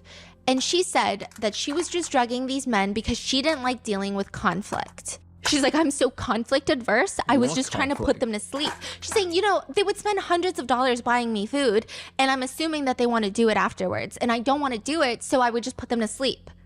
She's like, I just didn't want them to be like a nuisance and try to initiate these intimate relations with me, so I would drug them, and I guess 2 of them just happened to die. So she does admit to Yeah. killing them. Okay. A post starts going viral in South Korea, and it's clearly a very, very distraught man, and he's asking for advice. Would it be so bad to be pen pals with a motel killer? Hear me out. She's pretty. Normally, it's not easy to date someone that pretty. If she gets life in prison, maybe I could write letters, put some money in her commissary, visit her every now and then. I had a pen pal with a regular female inmate before. She would call me babe and act all cute while writing. And then she got out and started cheating on me, so we broke up and I was devastated. But with someone serving life, which I'm assuming she's gonna get life in prison, right? She can't go anywhere. She'll be in prison forever. Isn't it actually, like, kind of okay? This is why keeping in touch just until she dies? This is why the birth rate in South Korea is low, motherfucker. What the fuck do you mean? Bro, you're down bad. It's bad. After Kim So-young's arrest, netizens start circulating pictures of her most recent Instagram pictures, her photo shoots, and they have dubbed her, the police have dubbed her a serial killer, even though I think in the US it's like 3 people or more have to be victims, but there are 2 victims, and she also drugged countless other guys who thankfully survived. But they've dubbed her the motel serial killer, and netizens in South Korea have dubbed her the prettiest killer alive. In Korea, there's a whole legal process of releasing identities of perpetrators, even if they're adults. There has to be certain criteria met, so the prosecutors have yet to release Kim So-young's age and name. They have now, but at this point in the story, they haven't released her name yet. But netizens are quick. They're spreading her social media pages on internet forums, and it's not exactly the reaction that people were expecting, because usually when people start outing perpetrators, it's like a wave of hate. But people are like, whoa, she's so pretty. Netizens also noticed that in her Instagram post, she doesn't have a single picture with anybody else. None. Not even one where she's sitting at a restaurant and someone is sitting next to her, but she covers their face. She has 0 pictures with anybody else. People are saying, this is kind of odd. She doesn't have any friends. She doesn't have any family, but she's going on so many dates. This is weird. Other people are saying that she seems to have a fixation on this song that is, now in hindsight, a little bit creepy. It's called Damon's Year by Josie, and the translated lyrics read, whenever you look at the moon, your eyes get bigger. Which people are like, this sounds like when people are really drugged up. Looking at the reflection in your eyes, what you love is the same as me. I see you, without knowing the flowers are blooming, hugging your fine shadow, kissing you like it's the last time. Let's not get old, take it all so there's no regrets, leave nothing behind, my love. Good night, my crying love. And in between her second victim's death and her arrest, she posted 41 Instagram stories in post. She's obsessed with posting online. But the thing that becomes almost a second crime is what I said. Everyone thinks that she is the prettiest killer alive. And by everyone, I mean just like a small portion of the internet, and they're very loud about it. Men in South Korea were going to vouch for her in the comments. Like, if you just release her to me, I'm sure I could fix her for you. Oh, she's got like the girl next door look, slightly innocent way, except all of her Instagram pictures show lots of cleavage. So like her face looks innocent, but her boobs are always out. All the pictures are angled. So it's like the main focal point is her chest. It's usually from the top down angle. That's the type of picture that she likes to post. And some men in Korea really, really, really want to save her. So for the past 4 months, Kim So-young has been very busy and they don't care. So the police are like, hey, guys, stop with this nonsense. We're just going to let you know what this crazy lady has been doing so you know what you're dealing with. October 25th, 2025, at a restaurant in Gangnam, a man named H collapses while drinking white wine with So-young. She calls 911, or the emergency line. He was just drinking white wine and just suddenly collapsed. Yeah, just come quickly. She's so nonchalant. Employee says the whole thing was weird. I clocked in at 5 p.m. There was a couple at one of the tables. Man was slumped over asleep on the table. At first, I thought nothing of it. But then 30 minutes later, he's still like that. So I'm like, okay, something is clearly wrong. I approached them. I just figured up until this point, if the woman needed help genuinely, she would have asked for it. But when I went over to ask her if she needs help, she told me he was passed out drunk. So I asked her, is that your boyfriend? She says, we've only been dating for like 2 days. I don't even know his drinking tolerance. The server checks the tab. They only had 2 glasses of wine ordered to the table. And the glass of wine in front of the boyfriend has a lot of wine left in it. It just felt off. Do you want me to call the emergency line for you? Sure. She calls the emergency dispatch. hands it to Soyoung, and Soyoung's like, I barely know the guy. We were just drinking white wine and he passed out. 2 months later, December 14th, 2025, 11:20 a.m., Soyoung tries to kill her ex-boyfriend in the bakery parking lot. He's hospitalized for 2 days, unconscious, and she's there playing the doting girlfriend. But when she gets home, she writes in her journal, specifically that day, dose only knocked him out. It didn't kill him. January 24th, 2026, a man is in a karaoke bar with a girl he just met, private room, collapses on the ground. 911 is called. She says, he just won't wake up.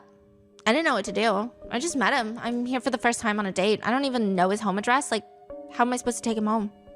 The ambulance comes. And side note, the owner of this karaoke bar said the woman, she paid and she tried to leave alone without the man. And the man wouldn't wake up no matter how much we shook him. And it's actually company policy. If you come and get a private room, you can't leave any of your friends drunk.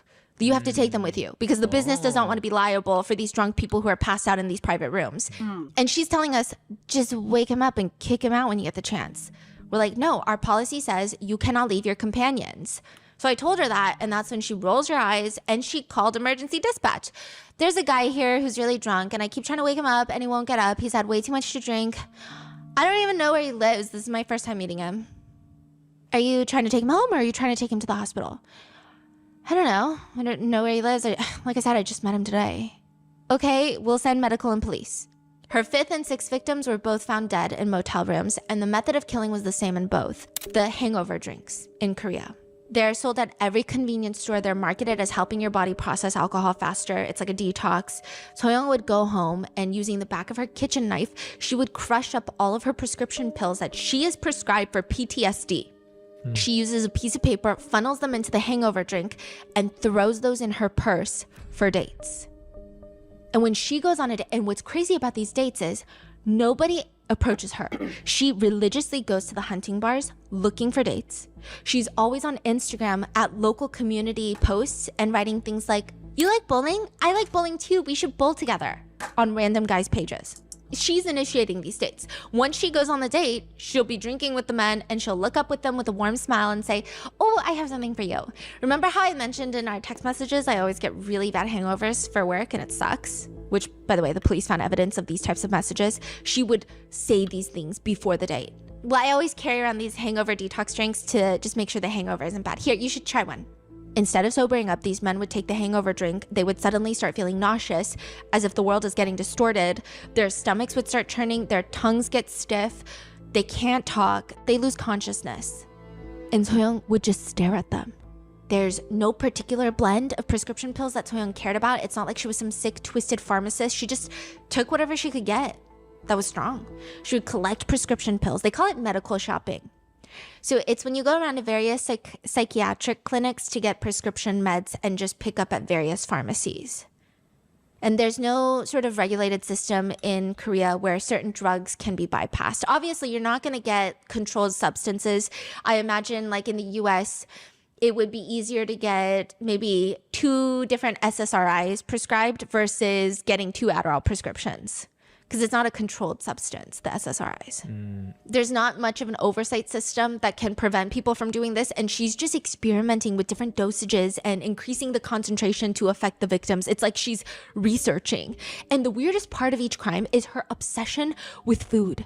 She's obsessed with food. All she does on these dates is consume and order large quantities of food. It's not even like it's weird. She likes the food, but it seems like she likes the idea of food more. It's almost like she likes the idea of spending every single dollar she can get out of these men. I'm slightly distracted because I got an email, but okay, wait a minute. So she basically she kills these men for food, and because she doesn't want to have sex with them. So she gets free food, free stuff, no sex. And men are dying. This is objectively wrong.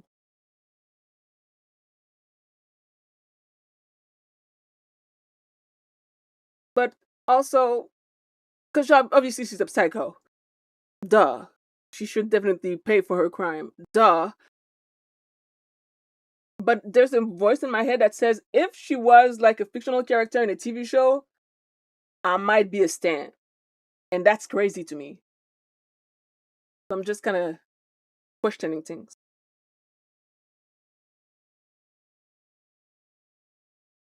You know? Yeah, I probably would if she was a fictional character. Dang. I have this life realization sometimes. So that's that. I also need to take a small break because I need to get some water. I've been streaming for almost 3 hours. I did not even realize uh that I've been streaming for 3 hours. Because normally after like one video, I sometimes do watch another one, but I usually need a break, and I need like a break. I need like a 5-10 minute break, and that annoys me. I would normally end my stream, but instead I'm just gonna put the break sign with a timer, and so I'll be back.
Okay. We are back. I forgot something. Damn it.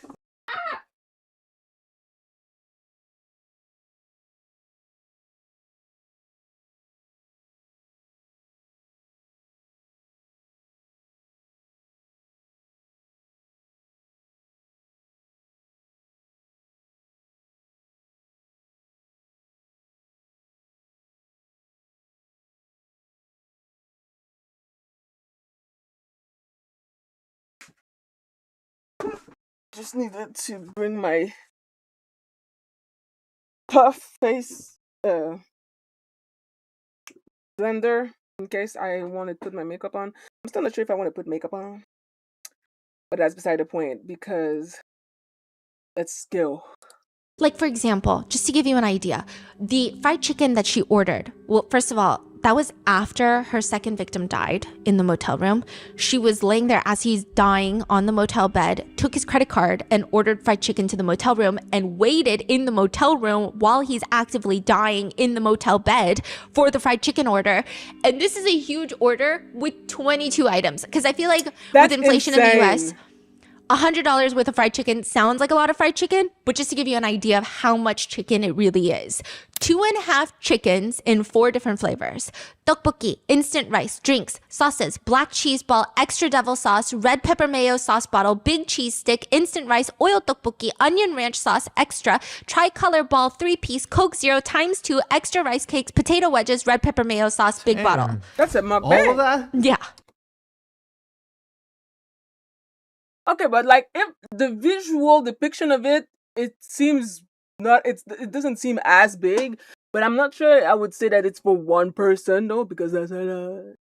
For one person, I mean, damn girl. Like sometimes I'd be ordering like enough food for 2 people, but that's because it's gonna last me a few days. You know what I mean? Maybe that's what she's doing here. But regardless, all right, girl. For $60? Yeah. And the delivery guy, he remembers Kim So-young too. He's delivering the fried chicken. And, well, by the way, the owners of the fried chicken shop, they were so excited because business has been slow. This is one of their biggest orders. So they were really excited to get the fried chicken hot to the motel. And the driver is like, they're all on the same page. They're rushing to get it there. And he goes and he's like, I feel like I have the wrong address because this is enough to feed, honestly, 10 people. 10 people could eat this fried chicken and be full. And so he's expecting some sort of crazy party in the motel room. The door opens, no sound, no TV on, nothing, dead silent. No sound. And Kim So-young, she has the weirdest blank expression on her face. It's so entirely blank. It's not smiling. It's not angry. It's just empty. He doesn't know how to explain it. It's just empty. Her blank expression. It's freaky. And he's like, it's heavy. It's a lot of fried chicken. Yeah. And she just takes it and closes the door. He was like, it was just unsettling. But even with all this information, there are some netizens who believe that she can't be evil because look at her Instagram pictures and she's only 20. Why would she need to be a serial killer? Netizens started holding on to dear life on the one statement that she made to the police that she wanted to avoid confrontation with men. So some people are like, maybe the men were asking for it. So, okay, a couple questions, right? Is she just a liar? Why is she lying about making her age older and she's shorter? Yeah, I think she's a pathological liar. And just like to, okay. Yeah. And then you're saying like the journal she's writing, oh, this didn't kill him. Are there more? Yeah, she's just talking about dosages, but nothing else in her journal. Okay, so that's the only information we have. She didn't write after she killed someone. She didn't write, oh, that worked or whatever. I think she did, but it was very simple. Like it worked, doubling dosage next time. Some people are saying maybe she genuinely thought maybe these guys were being sexually pushy and she just thought that she could make them pass out so that she wouldn't have to be pressured to have intimate relations with them after the date. Comments read, he was a stranger that followed her. You know, he kind of asked for it. The guy must have been acting up for her to want us to date him. She takes the same pills herself. She probably didn't think that he would die. She said she was just trying to put him to sleep. There must have been a reason. Like, I'm curious about her past.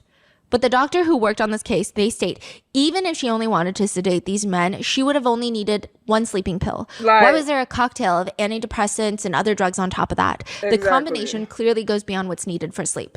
And there's her journal. I mean, come on now. If in a journal, she's really write it like in black on white. Oh no. I tried it.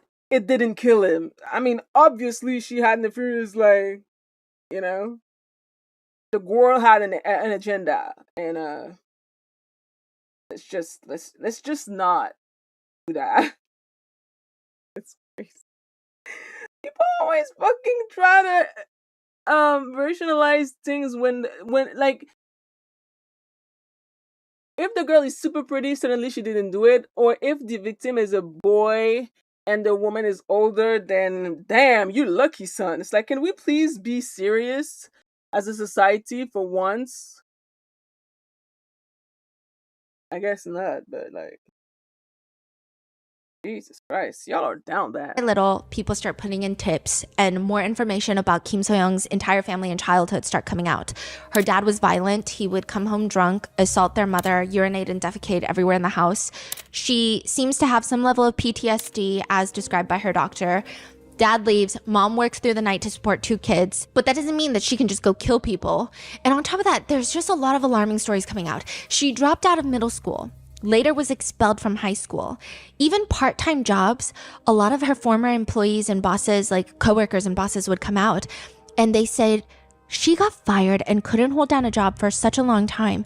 She would consistently manipulate coworkers against each other and just cause so much dysfunction in the workplace, it was impossible. She suffered from physical and verbal abuse from her childhood, but that doesn't really negate any of the things that she did. Stories from her childhood just start piling on, and people say, if she's around, your glasses, your wallet, your lipstick that you've been using for 3 years, like, it doesn't matter how old or useless these items were, they would just disappear. Like, this girl has sticky fingers. One girl got her AirPods stolen in middle school, and she goes on to Carrot, which is like eBay, or like Facebook Marketplace, to just buy another pair of used ones because she's like, I don't want to buy new AirPods. She goes on there and someone is selling one that looks exactly like hers. I don't know if she had like a sticker on there, but what are the odds? So the girl goes to her homeroom teacher in middle school and she's like, I want to do a sting operation. I'm pissed off. I want to go and act like I'm buying these used AirPods, and I want to see who's selling my stolen AirPods. They arrive to the meeting spot, and guess who it is? Middle school-year-old Kim So-young. And they're asking her, like, how could you do something like this? And her reaction is so blank. She just says, yeah, whatever, you want it back or not? And hands the AirPods back. Speaking of resale, people found her Carrot website, like her account. She has over 100 items listed on sale for Carrot, and suspiciously they're all men's clothes, and it's not even that expensive. It would be like a $56 blazer, a $19 button up, a $23 shirt. There's a lot of interesting things happening there, but the one thing about the middle school, the AirPods, is she distinctly remembers her AirPods got stolen. So-young is caught selling them. She gets expelled from middle school, kicked out, transferred. And So-young is the one that goes and unfollows everyone from middle school on social media. Not only that, she blocks them. She mass blocks them as if they all stole from her. Another story comes out about a girl that went to a club with Kim So-young, and she said, I immediately just got a really bad vibe from her. She was always asking me really invasive questions like, I'm so jealous you have your own place. How much money do you have? Why can't I just come live with you? Why don't you introduce me to a boyfriend? Later, at a youth facility, Kim So-young meets this 언니, which is like an older sister figure. And one day, the 언니's wallet and AirPods go missing. And she tells Kim So-young about it. And Kim So-young has this really 뻔뻔한 attitude. It's, I guess audacious would be a similar word. Not really. There's a little more nuance to the Korean word, but perhaps. And she would just look at the 언니 and say, that sucks. I'm so sorry. If I even had $1 to my name, I would offer it to you. What? It's just like a really weird, thing to say. Like, what do you mean even if I had $1 to my name, I would offer it to you? But not as weird as when they check the cameras and they realize Kim So-young is the one that stole from her. The wallet, she returns. And then the 언니 is like, well, my AirPods, you took my AirPods too. I don't have them anymore. What did you do with them? Did you sell them? No. I crushed them up and I flushed them down the toilet. That's not the only thing that she would steal. She would steal straight up pictures, photos of other people hanging out, and then pretend that they were her own and post them on her own Instagram. One other girl says, what does that mean? She would literally screenshot every story that I posted and then repost it as if it were her Instagram story. When confronted about it, So-young would tell her that she's doing it to get revenge on an ex-boyfriend, and then she just went and blocked everybody. sometimes she would message these, like she would unblock the girls that she hates and then write in their comments, "Fuck off, you piece of shit." And it's like, you unblock me. Sometimes she would write, "God, you look so sleazy, so fucking sleazy." Another comment is, quote, "Your face has some fat in it and all your features are buried in the fat." Okay. But Dang. with that, there are still comments supporting Soyoung. Some people are saying she just wants to meet a boyfriend and dating is so hard in this day and age. She just felt used by men. She just wanted real, genuine connection. Comments about the way she looks reads, "She's like really pretty." She looks, I mean, I would drink the drink immediately too. She has genuinely beautiful eyes. Like they're sharp pretty, and but yet beautiful and just like breathtaking. In a world where everyone kills each other, she just happened to get caught. I don't really think we should think much into it. Pretty face, well put together. She's got interest, just wanting love. I mean, she looks exactly like a typical girl her age. Looking through all her social media posts, it's sad that there's not a single picture with another person, you know? It seems like maybe she's lonely. I mean, she's got to serve her time. Maybe but she's I hope she lonely. gets to live a second life in genuine reflection. Okay. She's a true beauty. The meme in Korea suddenly became, if she's pretty, she must be forgiven. There is a checkpoint in Korea that has to be met for the identity of a perpetrator to be disclosed. The method of the crime has to be brutal. There has to be significant harm caused. There must be sufficient evidence to believe the suspect committed the crime, and there must be public interest, which there's enough information that she definitely committed these crimes. There is public interest. It's significant harm. She killed 2 people, but the brutal part, the prosecutors state the manner of the death and the killings was not brutal. They think, you know, you got to behead someone in order for that to be considered brutal. There's a lot of cases where someone was dismembered and that was up for debate about whether the perpetrator's identity should be released. That type of statement, the victims' families were besides themselves. They exploded. The internet rallied behind them. Like, how dare you decide if something is brutal or not? These people were killed and I feel like I understand where they were coming from, and where like they died, yes, but it wasn't like a gruesome, brutal, blood splatter everywhere type shit. So I feel like that's probably where they were coming from. Right? Or am I tripping? Am I tripping? Could be tripping, but I feel like that's what they meant. Families are now, they have to watch everybody say, "Look how pretty she is, look how pretty she is." There's no accountability. Like, what the hell are you guys doing? Police, they won't release it. So the public are like, we got to do something. This causes a whole stir. And finally, because you can't put the toothpaste back in the tube, everybody's already seen her pictures on social media. Victim's family are upset. Under that pressure, the prosecutors release Kim So-young's name, age, and her mugshot photos. And there's almost a collective silence in South Korea. The comments read, "I think they arrested the wrong person." Are we sure these aren't 2 different suspects? Bruh. Other people are commenting, "This level of editing she does for her photos would bankrupt AI. It would use too many resources to sustain that just for her Instagram page." Others are saying, "So everybody looks like a supermodel on Instagram and I don't see a single one of them on the street. The retouching in her photos must be insane." People went from defending her because she was the prettiest killer alive to now hating her because she's ugly in her mugshots. Really? Yeah. Like, she looks completely different? Completely different. If her Instagram photo and her mugshot photos, I would say absolutely not. They're not even related. They're not even sisters. So she's catfishing people, Yeah. too. Netizens decide that Kim So-young, and this is where it gets crazy, okay? A lot of male netizens created a ranking of all the recent female killers in South Korea, their Instagram picture, and then their real mugshot. And people decide that Kim So-young is actually ranked on the uglier side of the female killers in South Korea. Yeah, I don't know why they made that ranking, but one person comments, "We were tricked by the photo fillers. Looks completely different from her Instagram. I take everything I said about her back." Others, okay, I'm sorry, but like we saw a video of her in the store. She didn't look bad. She didn't look bad at all. Otherwise, she would have never been able to go on so many dates if she was this chopped and ugly. Like, mugshot aren't meant to look like you're a supermodel. That's for one. For two, I mean, the misogyny. Come on. Come on. It's not necessary. Jesus. say she looks way older than 20.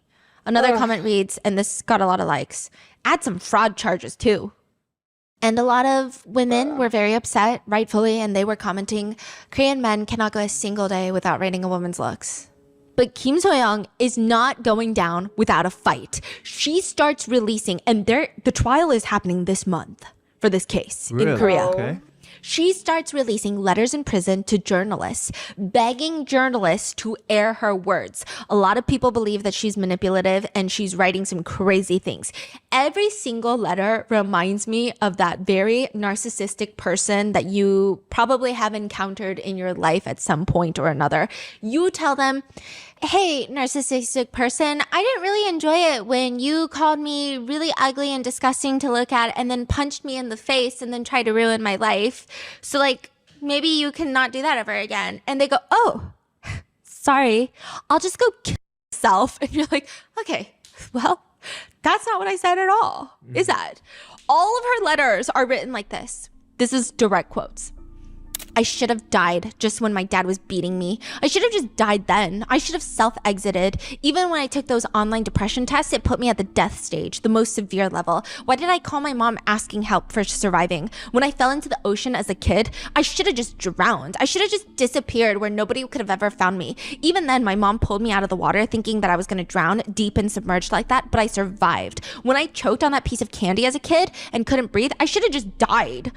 Even then, if my mom hadn't done the Heimlich maneuver, the candy would have stayed stuck and I would have died without being able to breathe. But I survived. Like, what? She starts describing how she used to try and self-exit and how she's annoyed that it didn't succeed. And like, coming from someone who has been in dark places in her life, like this, I don't see this to be true at all. Like the fact that she's like, when I choked on a piece of candy. Look, I feel like because of her traumatic childhood, I can see that she can, obviously, it wouldn't make sense that she, you know, I mean, she has medication for PTSD, for Christ's sake. So clearly, the girl has been through some shit and she's still trying to process said shit. Obviously, that does not excuse mass murdering people. Serial killer. Yeah, anyway. I don't think that would be considered a mass murder, but, you know, start killing men and or attempting to kill them. And because like the thing is, even if what she said in those letters is true, the tone is not it. And also, bitch, read the room. Ultimately, you're in jail because you're a murderer. So why are you trying to get a pity party for yourself? They caught you. Stop. It's kind of sad and pathetic. When I was a kid, I should have just died then. It's so manipulative. She continues, I should have just let myself get stabbed by the knife that my dad threw at me. I should have just run into it. Then my mom wouldn't have to stay up all night blocking the door with her body, all night to protect my sister and me, putting herself through all of that. If I had just been stabbed by his knife back then, there would have been none of this pain now. It would have been so much easier for me. Then my mom and sister could live better lives and I couldn't protect them. Everyone probably wants me dead anyway. If I'm going to get life in prison anyway, if I'm going to spend my whole life without seeing my family, I would rather die. Living scares me. If I had died back then, would I have been at peace? Would my mother and sister have had life a bit easier? Maybe. Then she writes another letter to the journalist and she's like, you got to air these letters, by the way. The journalist is like, okay, I will. I think she genuinely thinks that she is manipulating the public. Yeah. Yeah. But nobody's buying it at this point, right? Okay. Everyone's like, are you dumb? Yeah. Like, what's happening? Another letter reads, I miss my mom. I'm scared. I want to be next to her. I want her to hold me. Please don't abandon me. I'm desperately, gut-wrenchingly regretful. I will faithfully accept punishment for what I did wrong. I'm sorry for shattering everyone's ordinary lives. Right now, I have two feelings fighting inside of me. Wanting to die, because it's also hard, and wanting to live. Mom, I need to eat your cooking one more time before I die. No one believes me, and I have no one in my corner. I know you'll all probably just hear it as excuses, but I'll write down the general gist of what I want to say. Even when I try to hold back tears, every single day is hard and terrifying. I'm crying all the time. I'm drained and exhausted. I don't want to live anymore. I'm someone with a lot of questions, and this is my first time inside a detention center, and there's so much I want to ask, but everyone is busy, and I can't even get anyone to answer. It's so suffocating. It's hard. I ask, and then I get no response. Being separated from my family in a place I've never been before, my heart just rots and tears apart every day, every single day. The fact that the garbage who calls himself my dad is watching my face and this case play out in the media makes me feel sick. All this media coverage is torture. My identity being made public and everybody recognize me is just so hard. Just being separated from my mom is devastating and I can't sleep. I cry every day. I'm so worn out from crying. It's like gibberish. Yeah. It's like she couldn't make up what she wanted to say. Like No. at one point she wanted to play sad, one point she wanted to play this, and then she was like complaining about this. Yeah. Because I think she's trying so hard to not write down her real thoughts. Yeah. She's like, there's no one to open up to, no place to talk about the pain I'm carrying as a suspect. I wish they would expand the counseling services inside detention centers. It's just so hard.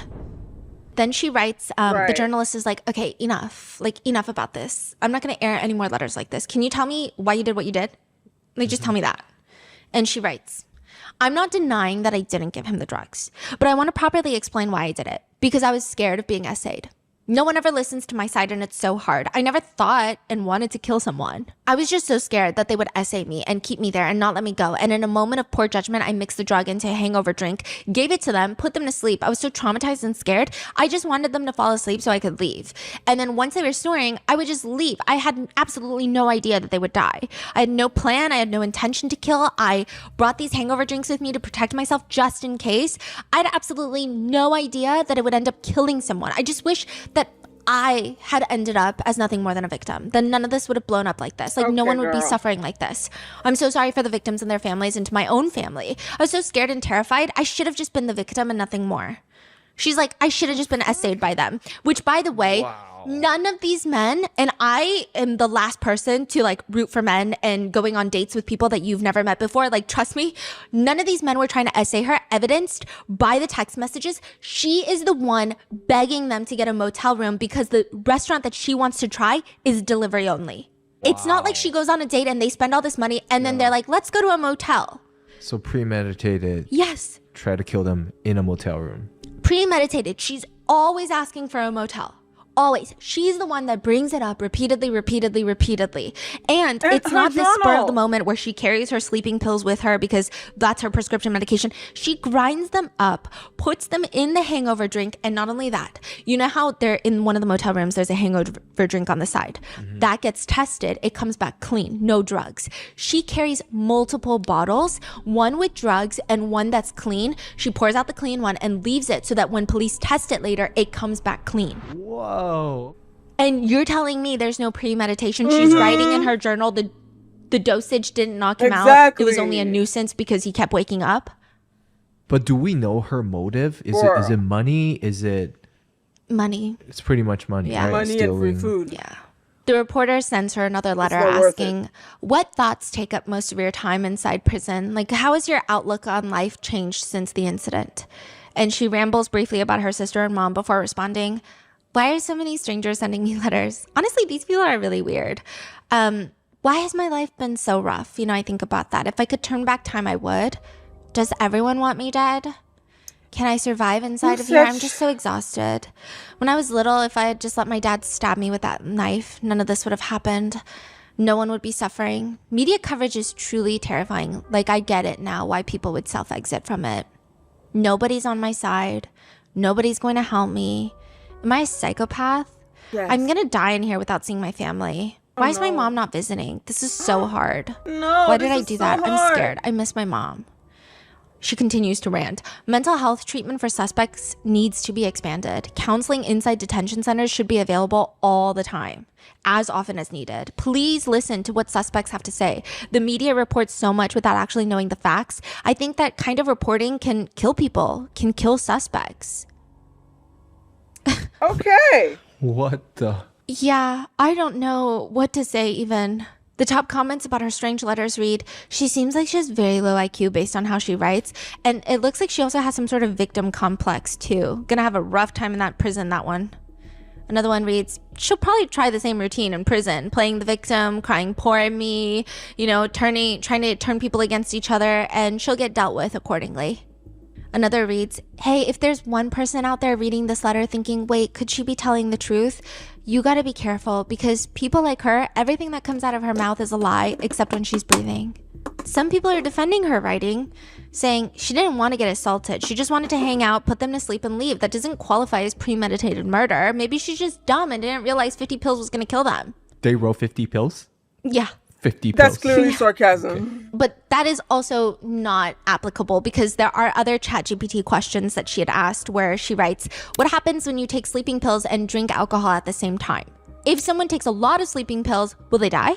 Yes. In the police report, they included the exact response that she received. And they were like, yeah, you're gonna die. You cannot do that. And the worst part is there is a lot of anger with the police right now. So her very first killing was 11 days before her second killing. After the very first killing, they were able to find the motel CCTV footage, and they found that it's Kim So-young linked to the incident. They called Kim So-young, and they were going to arrange for a time for her to come in for a police interview. And during that time, she killed another person. Yeah. I guess they thought it was, oh, there's no way that she killed him. Maybe he was doing drugs. They were thinking of all these things, and they didn't think that it would be that pertinent to go investigate immediately. But they could have very easily prevented the second death. And they didn't. And then on top of that, the victims' families are upset because all this rhetoric online is, oh, well, the men were asking for it because they were probably going to essay her. And it's like, no, they weren't. They weren't even the ones that wanted to get a motel. She specifically, there's so many messages between the two victims where she's like, you get the motel room. You get the motel room. Oh, my favorite restaurant only delivers. They don't do dine-in. You have to get a motel room. Get this motel room.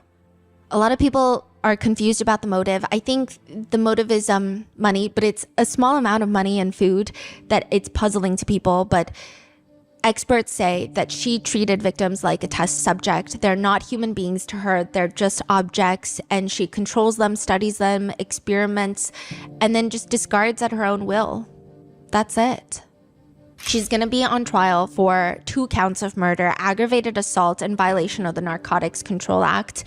Kim So-young has written to a very close source in jail that she's scared of getting life in prison and the fact that people are calling her a psychopath.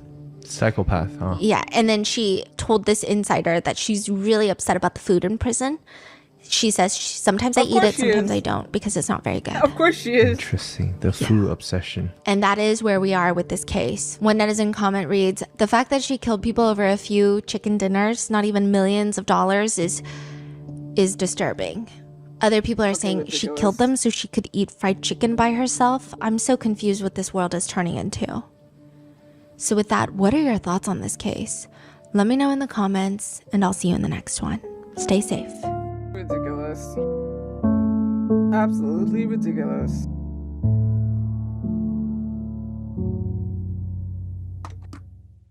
Well,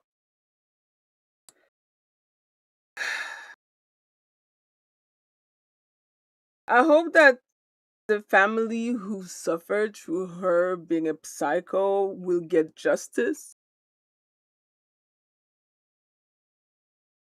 Because, yikes. Yeah. Anyway, anywho, that was it. That was a pretty long stream considering, but it is what it is. It ended later than I thought too, which is why I was on my phone for the last one, because I had to order my grocery and my meal. A bitch is hungry. It's almost 6 p.m. And other than that, when am I gonna stream again? I don't know what I'm gonna. First of all, I don't know if I'm gonna stream tonight again. I usually do another stream after I eat, but I don't know. I don't want to promise shit because I don't have a specific schedule for a reason. Whenever I tell people, "Oh yeah, I'm probably gonna stream," I might not. So maybe I will, maybe I won't. As far as the reaction portion for those who only watch me on Twitch, because I ain't streaming no reaction on YouTube. They're gonna resume soon. When, I don't know, but soon. Like probably this week. I'm just waiting for my new phone to come in, so it's to be continued. And other than that, I now need to go cleanse my ears of all the murder and triggering bullshit that I just witnessed. But that was still a good one. I think it's the first get ready with me where I don't get ready. Well, I did my nails. And I know that you guys can see it, which is why I love it. You can't see that I did my nails because they're so short. And it looks natural. I love it. It's also a good way for me not to destroy my real nails. It's not perfect though. There's a whole lot of air bubble in those things, but it is what it is. Regardless. I shall see you guys when? Next time. I'm going to try to do at least one of these per week. That's the only thing that I can say with 50% certainty. I'm trying to get my shit together, y'all, okay? Being an adult is hard. Regardless. Take care. See ya. Peace.